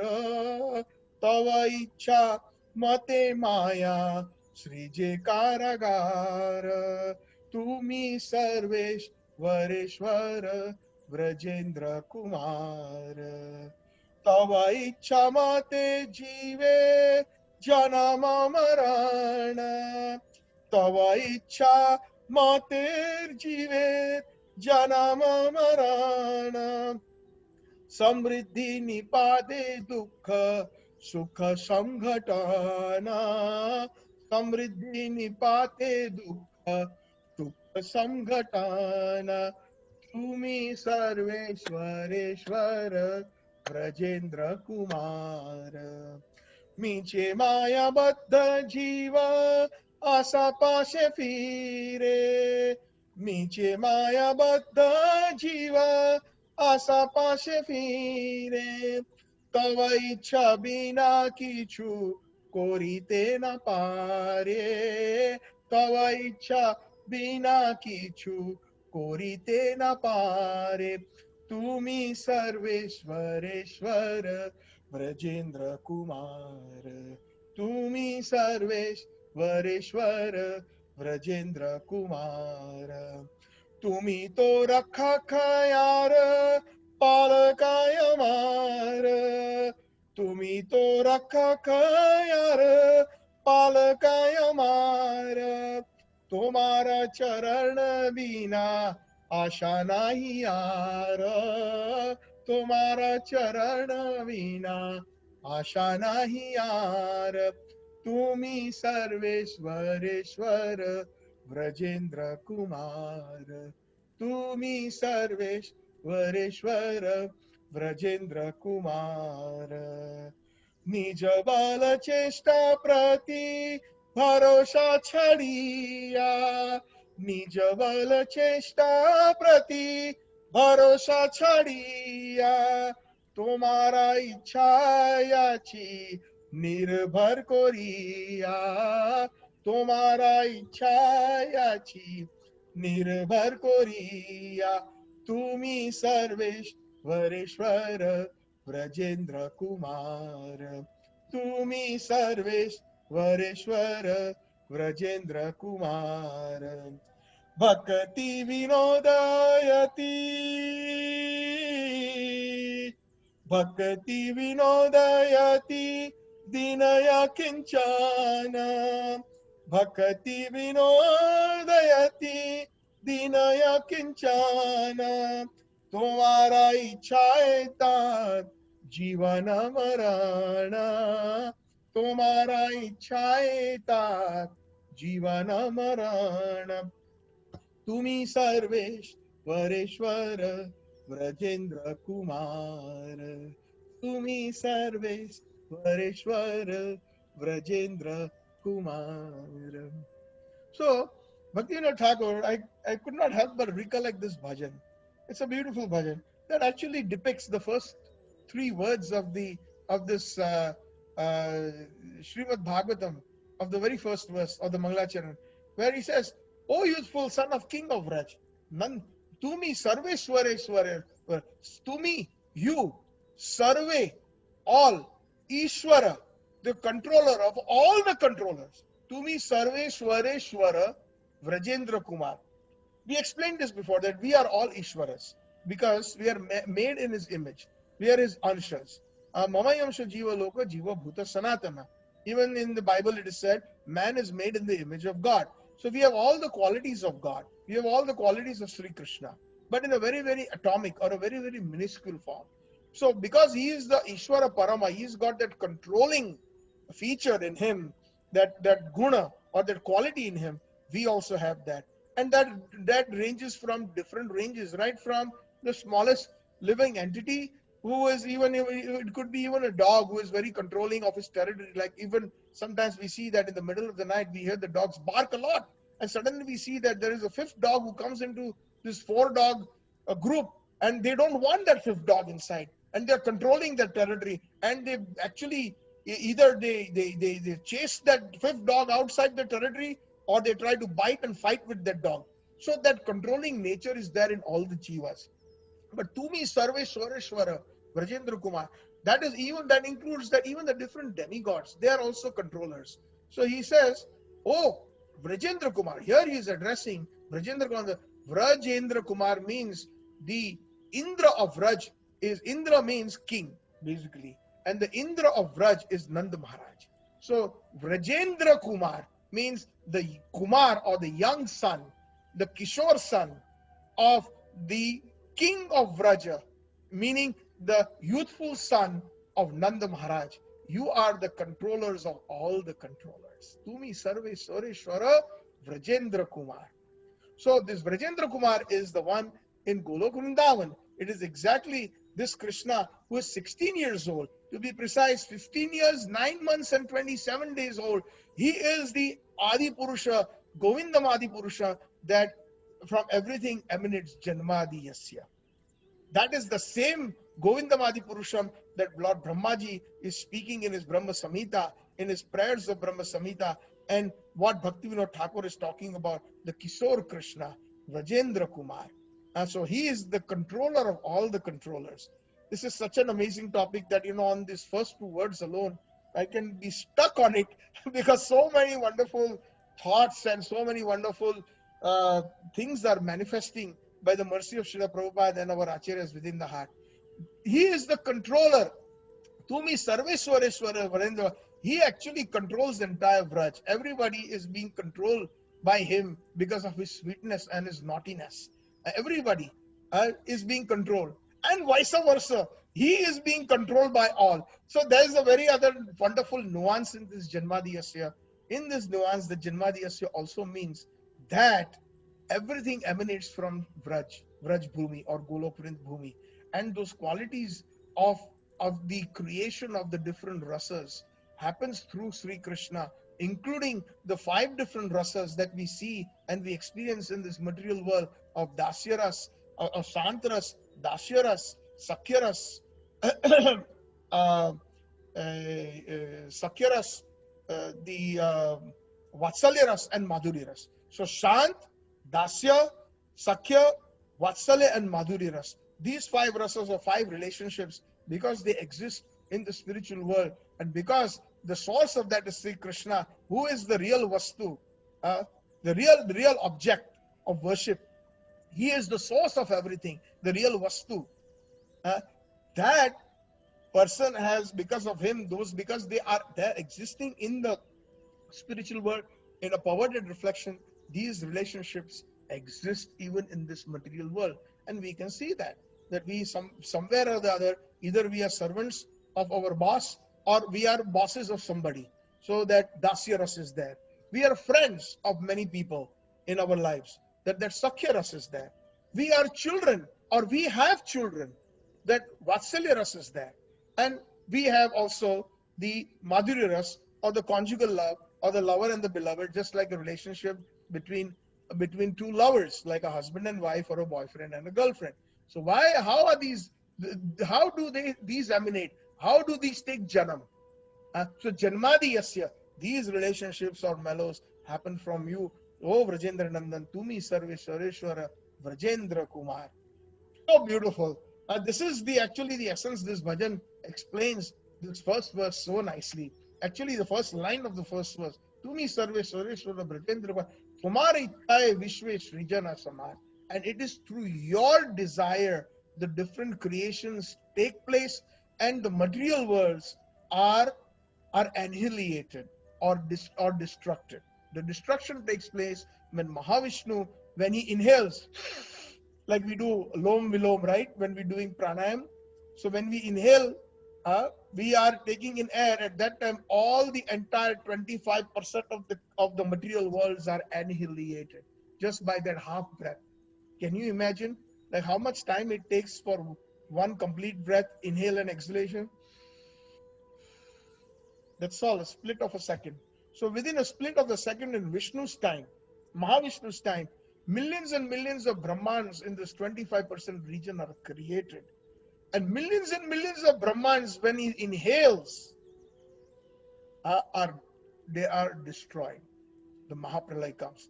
So Tumi Sarve Shwareshwara Brajendra Kumar, Tumara Ichai Vishwesh Rijena Samhar.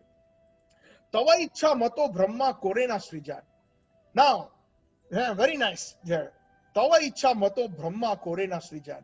It is by your desire Lord Brahma creates. So Lord Brahma is considered as the second creator. How is he the second creator? So the expansion of Mahavishnu, who has created all these empty worlds, the different Brahmans, through his exhalation, they are completely empty. And then he further, in each and every Brahman in the bottom, he expands Mahavishnu or Karana Udakashayi Vishnu. He expands himself into Garbhodakashayi Vishnu in every Brahman. So imagine a Brahman as a football.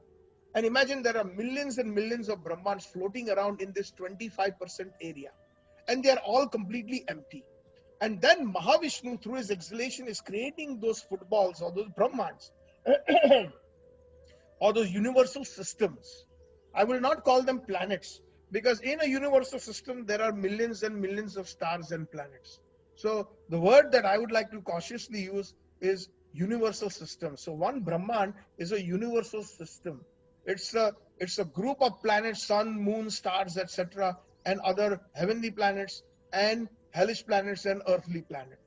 So millions of such Brahmans are created, and then in that Brahman, in the bottom, there is a very nice avatar of Mahavishnu known as the Garbhodakashayi Vishnu.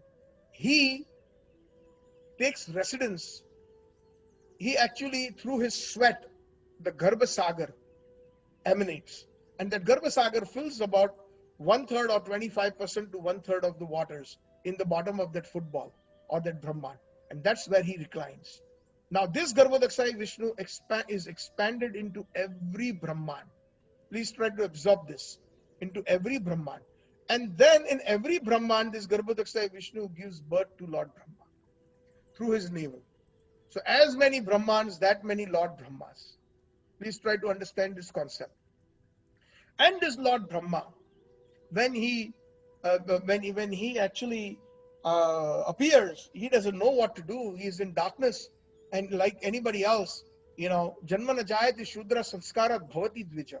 When one is born as ignorant. Shudra means ignorance. It's a very simple translation of the word. Sanskrit word shudra means, in English, it means ignorance. So by birth we are all ignorant. We have to be given knowledge by somebody. So this Brahma is given knowledge by Sri Krishna through the agency of Garbhodakshai Vishnu. And that Garbhodakshai Vishnu gives birth, and this Lord Brahma is actually traveling in this stem of the lotus, because he's born from the navel of Garbhodakshai Vishnu. A wonderful, beautiful lotus grows, and he goes to the stem and he goes on the top of the lotus, finding his seat wet, and it's completely dark, because that Brahmand is dark. Nothing is created yet. Absolute darkness. And he is completely lost. And then there is a sound vibration that comes through the form of Kam Gayatri.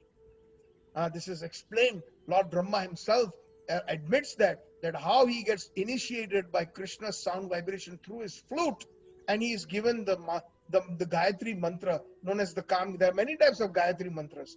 Just don't think that Om Bhur Bhosva Tatsavitur Varenyam is only one Gayatri mantra.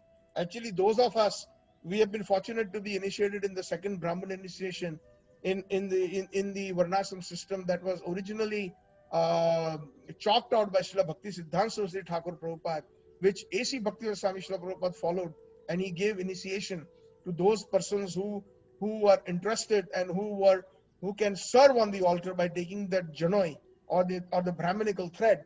And that Brahminical thread became necessary because a lot of criticism started coming to those persons who were serving on the altar doing deity seva, and they were people from the West, people from so many different countries, not born as Hindus, and they were. So then Prabhupada very, very nicely remembered his Guru Maharaj's instruction that Janmana Jayati Shudra Sanskarat Bhavati Dvija. One can become a Dvija, twice born, through Sanskar.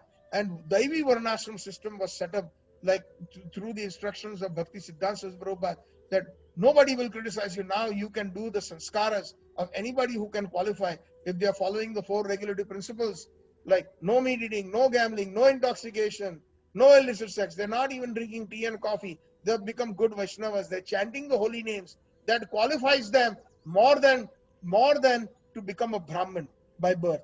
And then there are certain Pancharatrika Vidhis, like there is a yagya, a fire done, and mantra is given. So that Gayatri mantra, we have like 7 different Gayatris that we chant every day. Those who are Brahmin initiation. One is the first Gayatri that everybody knows. Then there are 2 Guru Gayatris. There are 2 Gauranga Chaitanya Mahaprabhu Gayatris. And there are 2 Krishna Gayatris. So like that, the Kam Gayatri or the Bij mantra was given to Lord Brahma. So तुम्हारा इच्छा है विश्व सृजना समार तवा इच्छा मते Brahma kore na srijan. So then Brahma was given not only spiritual knowledge, which is coming in this verse, Tene Brahma Hridaya Adi Kavaye. In this first verse of the Srimad-Bhagavatam, Om Janmadi Yasya Yato Anvayat Itaratascha Artheshwa Abhikya Swarat Tene Brahma Hridaya Adi Kavaye. So in this, Tene means he, Krishna, imparted Brahma, the spiritual knowledge, Hridaya, in the heart of Adi Kavi. Adi Kavi means Lord Brahma. Like any Vaishnavas who have accepted initiation, and especially Lord Brahma got initiated directly by Sri Krishna. He gave him the Kam Gayatri, the Gopal mantra, and he revealed Golok Vrindavan to this particular Brahma. It's amazing. Krishna, through his flute, he actually, if you have seen the cover of the Brahma Samhita, Krishna is playing the flute, and Lord Brahma is actually, that flute vibration is going into Lord Brahma. So Lord Brahma is asked to sit under meditation, and then that Kam Gayatri or the Gopal mantra is given, and Golok Vrindavan is revealed to Brahma. Not only that, all the spiritual components are revealed, but also how to recreate the material worlds. So therefore, he's known as the second creator. And that's why Bhaktivinoda Thakur is saying that Tava Ichha Mato Vishnu Korena Palan. Vishnu and Tava Ichha Mato Brahma Korena Srijan. So Vishnu is, the Brahma is the creator of the material worlds under the instruction of Krishna, and Vishnu does the Palan, because he is an expansion of an expansion of an expansion of expansion of Sri Krishna. He actually fulfills the desire of Nandan Nandan, Rajendra Nandan Krishna by performing the different duties in his portfolio, meaning annihilation, creation, through the breathing, and also through the agitation of the Mahattattva by putting in material time and in the material elements, etc. So that is the duty. It is a non-stop cycle that Mahavishnu does under the instruction of Sri Krishna Nandan Nandan. By the Ichha, Tava Ichha Mato Brahma Korena Srijan, Tava Ichha Mato Vishnu Korena Palan. Further he says, Tava Ichha Mate Shiva Korena Samhar, Tava Ichha Mate Maya Srije Karagar.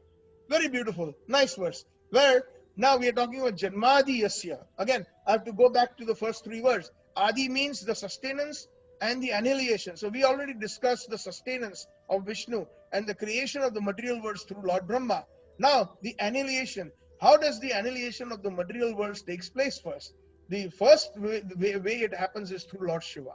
Lord Shiva, at the time of Mahapralay, when Lord Brahma's 100 years are up, he is actually given this portfolio of this Mahapralay, or this mass destruction through the Tandav Nritya. He is given. So Vishnu, Brahma, and Shiva, they are known as the Guna avatars. Lord Vishnu is the Adishta Dev of Satogun. Brahmaji is the Adishta Dev of Rajagun. And Lord Shiva is the Adishta Dev of Tamogun. But amazingly enough, Lord Shiva is not really touched by the Tamogun. He is just taken a little bit to please Vishnu or to please Krishna. That is called Anukulena Krishna Anushilanam. To please Krishna, somebody has to do that job. Somebody has to do the job of annihilation. Somebody has to pick up that big hammer or that wrecking ball and do that job. Otherwise, how will the new creation happen? How will the new millenniums happen? How will the new avatars, the different avatars of the Lord, they have to come by clockwork? How will they come? So somebody has to be an instrument in that destruction, and that is why Lord Shiva, Tava Ichha Mate Shiva Korena Samar. So Janmadi Yasya explained here again. And then Tava Ichha Mate Maya Srije Karagar. Very beautiful. So Maya here is Durga Devi. Durga Devi is the one who is actually the superintendent in charge of this Durga or fort or this prison house of the 25% of this material world known as the samsara. In the Brahma Samhita, there is a verse, Srishti Sthiti Pralaya Sadhana Shakti Reka Chayevya Yasya Bhuvanani Bibarti Durga Ichha Anurupamapi Cha Cheshtatesa Govindamadi Purusham Tamaham Bhajami. Maya Devi is the superintendent in charge of this material world under your instructions. Ichha Anurupamapi. According to your will, she conducts herself. She is the one. Actually speaking, Maya is the one who stops us from getting out of this prison house. How is that so? For example, we are all under the influence of Maya. We are the influence of the three modes of material nature. Tamogun, Rajagun, and Satogun. We are thinking that we are this body. So that is the perfect example and the perfect influence of Maya. What better example can I give you? We are thinking that, oh, I am Canadian. I've got Canadian passport. Or my son is born in Canada. He's Canadian. I will introduce when we go to India. Arey Baba, he's American. Don't mess with him. Ye Trump ka aadmi hai. People will jokingly talk like that. So, like this is the identification we give. Oh, you know what? I am Gujarati, or I am Punjabi. I am Odia. I am Bengali. So these are all different. I am the CEO of such and such a company, or I am this and I am that. So all those I, aham and mama, that is the cause of, because under the influence of Maya. thinking that I am this body, which I am not. Just because somebody's body is born in Gujarat and he identifies himself as Gujarati, is the soul Gujarati? No. Supposing right now the sun, we are in Toronto at right now at this time, it's 7:30 p.m. It is almost ready to set. I see from my window that the redness has come of the sun setting. So right now this sun is setting, and in a maybe half an hour it will be rising over Japan, over Tokyo. So can the Tokyo people or the Japanese people say that this is Japanese sun? A few hours later, it will rise over Singapore. Can the Singaporeans claim that it is a Singaporean sun? A few hours later, it will rise over India. Can the Indians say this is Indian sun? And later on, it will rise over the Middle East, or to the African continent, and then to Europe, and then again back to the North Americas or the South Americas. Can they claim that this is their sun?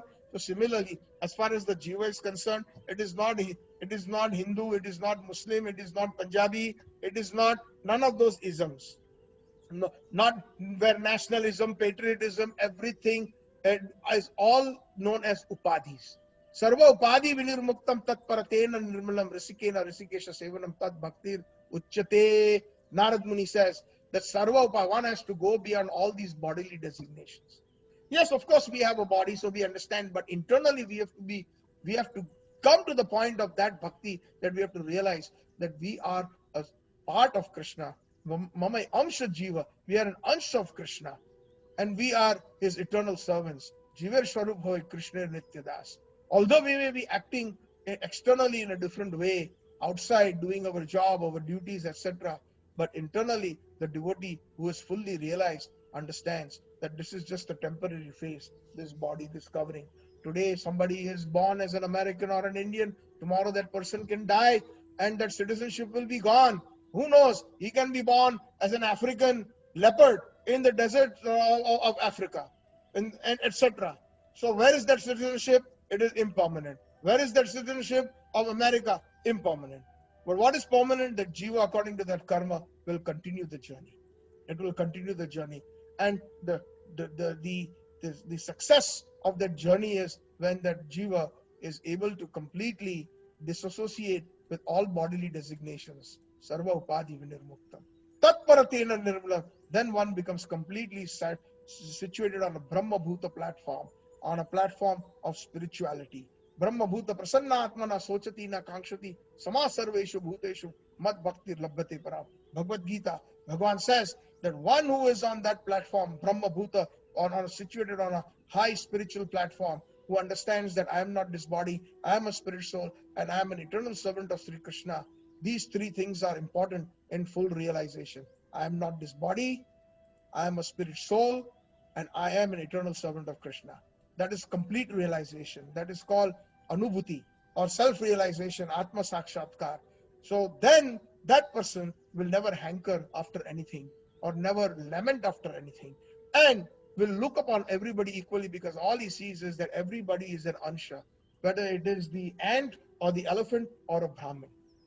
Everybody is looked upon equally, because that is the vision that self-realized soul is gifted with. And that's a very difficult thing to attain, but it is possible to attain through proper practice of bhakti yoga, under the proper guidance of the proper bona fide acharyas, bona fide devotees. They can guide us. So similarly, as I was saying, that coming back to what is the role of Maya, Maya makes us stay in this material world. That is a role to keep us in illusion, to constantly keep us in illusion. As a matter of fact, when we try to become spiritual, the more Maya will test us, it will become harder. It is said that I had heard one of the acharyas say there is more Maya in temples than outside the temples. Because we see that even in temples, we see that even after taking to spiritual life, there is so much politics. There people are, just in the name of God, in the name of religion, in the name of, they try to either collect money, or they try to do that because they want to be on that corporate successful ladder, that I collected so many, I built so many temples, I did this. It is I, and that is Maya. The moment, Prabhupada never thought like that. Prabhupada always, whenever there was a new temple going or new deity, my dear Krishna, if you so desire, please make this temple happen. Please let these devotees in Sydney serve you. My dear Sri Krishna, my dear Sri Radha Ras Bihari Ji, Bombay, Juhu, so many difficulties they were there. They were cheated, the devotees, the Western devotees. One Mr. Nair sold Bombay Juhu land to 3 or 4 different people. He took money from all. And the case went to court, and then this and that. The deities were already there, and they were worshiping the deities on the Juhu beach under a tarpaulin. And Prabhupada used to personally pray, my dear Sri Radha Rasbihari, if you so desire, please let your temple happen. He never said, not even once, I built these temples. But this is something that we need to learn from the acharyas. Even when we are doing something spiritual, something nice, that is the appealing, it is the mercy. Mercy of our acharyas, mercy of Sri Krishna. We don't have that ability. Ekaki amar nahi payable. We do not have that ability. The moment we think that we have that ability, then it is Maya. Even though we may be dressed up nicely in tilak, kurta, dhoti, big mala, big tilak, Maya is doing her job. That is why I am explaining this line in more detail. That tava ichha mate Maya srijit karagar. Karagar means jail. And this material world is 25% is jail. Not easily escapable. Even after taking to the spiritual life, unless and until one is very serious, one will be under the influence of Maya. I need to drink tea also. I need to drink coffee also. Kabhi kabhi beer bhi chal jata hai. I need a guru like that. Then we will get Asaram Bapu type gurus. It's okay to sleep with somebody else's wife, but at the same time, acha lagta hai bhajan sunne ka.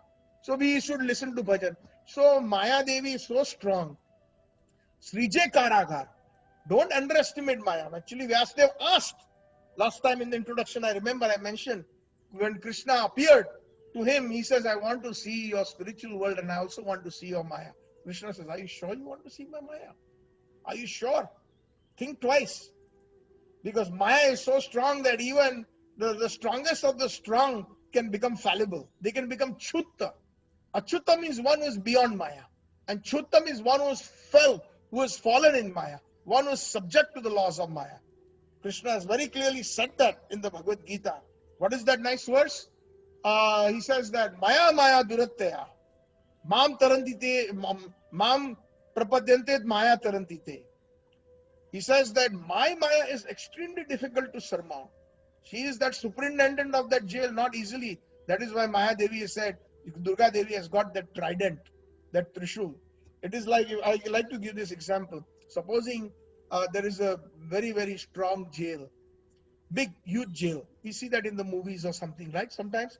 And according to the what you call, intensity of the crime, the different cells are allocated in that prison.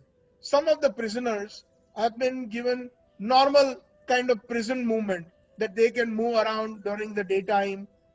They can go into the canteen during the lunch, during the dinner hour, breakfast hour, and then in between they can go into the yard, which is also completely fenced and electronic fence and all kinds of security gadgets are there, lots of floodlights and everything. But you see those prisoners, sometimes they are exercising or walking or jogging and doing all those things, or even they're just congregating and talking in the open air. But out of that, if a couple prisoners or one prisoner starts walking towards that fence, then what is going to happen? The guards on the top, immediately those who are simply even joking and talking or smoking their cigarettes and cracking jokes, they are not concerned when the prisoners are right in the middle. But when they see one of them walking towards the edge of that compound, towards that wall, then immediately they start whistling, they start talking to each other, they start pointing guns. That, hey, what are you doing? Go back. So Maya Devi is like that. But the difference between the guard of the Karagar of the material world and Maya Devi is also Vaishnav Devi. She wants to make sure that whoever leaves this material world is qualified. Not even a tinge of her qualities of Tamo, Rajo and Sato are in that individual. And when one is completely cleansed, or at least that desire is there, then Maya Devi, Vaishnav Devi will help us get out of the material world. But until then, we are under her guidance. in the Karagar or in this jail, the 25% of the Mrityu Samsara Sagar. So Tava Ichha Mate Maya Srije Karagar.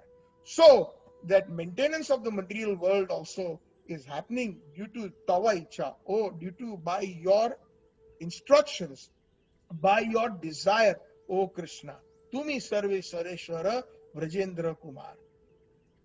So, like this, Tava Ichha Mate Jiver Janama Marana. It is by your wish that the jiva dies or the person takes birth or death. And Sabriddhi Nipate Dukkha Sukha Samghatana. And even whether one gets opulence or money or aristocracy or one gets miseries or happiness, it is also Tava Ichha Mate. It is by your desire. Niche Maya Baddha Jiva Asha Pashe Fire. Ichha Ichha Bina Kichu Kurita Na Pare. And one who is completely, the jivas in this 25% in this material world, they are miche maya baddha. Baddha means they are tied by maya. Guna. Guna means a rope. In Sanskrit, that is why we call the three guna. Three guna means tamogun, rajogun, and satogun. They keep you tied to the material world. Satogun also keeps you tied. I've explained that. But satogun gives us the sattvic qualities or punya karma. But due to punya, we will end up in the heavenly planets. But after that, we will have to come back to the earthly planet. And again, depending on the association, we get the wrong association, then we may do the vikarma, or we may do pap karma, and we may end up in the hellish planet. So, Ei Rupe Brahman Brahmide. In this fashion, sometimes we are on earth, we go to the heavenly planets, we get the birth of some demigods, like Devi Devatas, we even get that. Brahma is also a position. If somebody amongst the jivas, Brahma has maximum quality a jiva can attain is 50 qualities. Lord Shiva has 55 qualities. And all the avatars of Krishna, generally speaking, they have 60 qualities. And Krishna, Nandanandan has 64 qualities. So, just as a reference. So, when somebody attains 50 qualities of that nature, one can become Brahma. One can become, just like one has the quality to become a prime minister or president of a very powerful nation, then one can be elected or qualified to run that country. Similarly, one can be qualified to run that particular Brahman by becoming a Brahman. Sometimes a qualified person or a jiva is not there, then Krishna himself takes that position of Brahma. Krishna, even sometimes there is no qualified king in the third Swarga, which is Indra, commonly known as Indra. Then Krishna himself takes that position of Indra. It is there in the Shastras, it is given. So, like even the Yamraj is a position. The Yamraj is a position. It is not that one. So like this, there are different positions one can attain. And that is why Maya is the one who actually keeps us in this material world. The life and death, everything is Tava Ichha Mate. Everything is. So, Nija Bale Chesta Prati Bharosha Chadiya. Bhaktivinoda Thakur is saying, I have given up on my own. Nija Bale Chesta. That I am not, I have no strength, that I can attain this on my own, especially spirituality. I can attain your mercy. Tomara ichha achi nirbhar koriya. Now it is up to you whether you want to make my existence successful or not. Tomara ichha achi nirbhar koriya. Bhaktivinod ati dina kinchana tomara ichha tar jivana marana. So Bhaktivinoda Thakur is saying that ati dina kinchana. I am extremely in a humble mood. Bhaktivinoda Thakur is saying, I don't have anything. So even if we have so many riches, houses, cars, everything, actually we are actually penniless. We are poor. We don't have any bhakti. Those who don't have bhakti, they are poor. Bhaktivinoda Thakur is taking a very humble stance. Actually, he is the richest because he possesses Krishna. Krishna se tomar, Krishna dite par. Tomar shakti ache, ami to kangal, Krishna Krishna boli, dhai tava pache pache, Dayal Vaishnav Thakur. Oh hey Vaishnav Thakur, Dayar Shagor, E dashe, Karuna kori. In one of the bhajans, he is saying that ami to kangal, I am completely bereft. I am following you, oh Prabhupada, oh Acharyas, oh devote, oh great Acharyas. You possess Krishna because Krishna is yours. Krishna said Tomar, and you can give Krishna. So if one doesn't have bhakti, how can they give bhakti? Bhakti is actually called, that is why it is called Srimad-Bhagavatam. Another wonderful point here to Srimad It is called Srimad-Bhagavatam. Why? Shri means Lakshmi. Shri means opulence. And what kind of opulence? Mad. That kind of opulence. Mad means to get intoxicated in the love of Shri, of the gopis of the Vraj. That kind of Bhagavat. Srimad-Bhagavatam. There are many different meanings, but this is the one who possesses the highest opulence is the Vrajvasis, because they possess Sri Krishna Nandan, and Nandan's expansions are all those Narayanas and Vishnus, and Radharani's expansions are the Lakshmis in the Vaikuntha Loka. So Janmadi Yasya. So Radharani also is the source of all the Lakshmis. Janmadi Yasya. How much I can keep on going and going and going just on the very first 2 lines, on the very first 2 words. So this is the importance. I hope the devotees got a chance to get a little glimpse based on Bhaktivinoda Thakur's bhajan and the different manifestations and the thoughts and the reflections that we have shared with you today. So I will stop here now, and then we will continue the first verse next time again as more reflections and more thoughts come in. Like I said, we are not in a rush. We are not trying to complete all 18,000 verses of Srimad-Bhagavatam in like 2 years or 3 years. I'm not going to issue any certificates to anyone. Our own certificate, Krishna will issue, Radharani will issue with that Bhav Bhakti in us, because that is why we will serve Srimad-Bhagavatam. So, Hare Krishna, thank you very much. All glories to Srila Prabhupada. Grantraj Srimad-Bhagavatam ki jai. Hare Krishna, Krishna Krishna, Hare Hare, Hare Ram, Ram Ram, Hare Hare.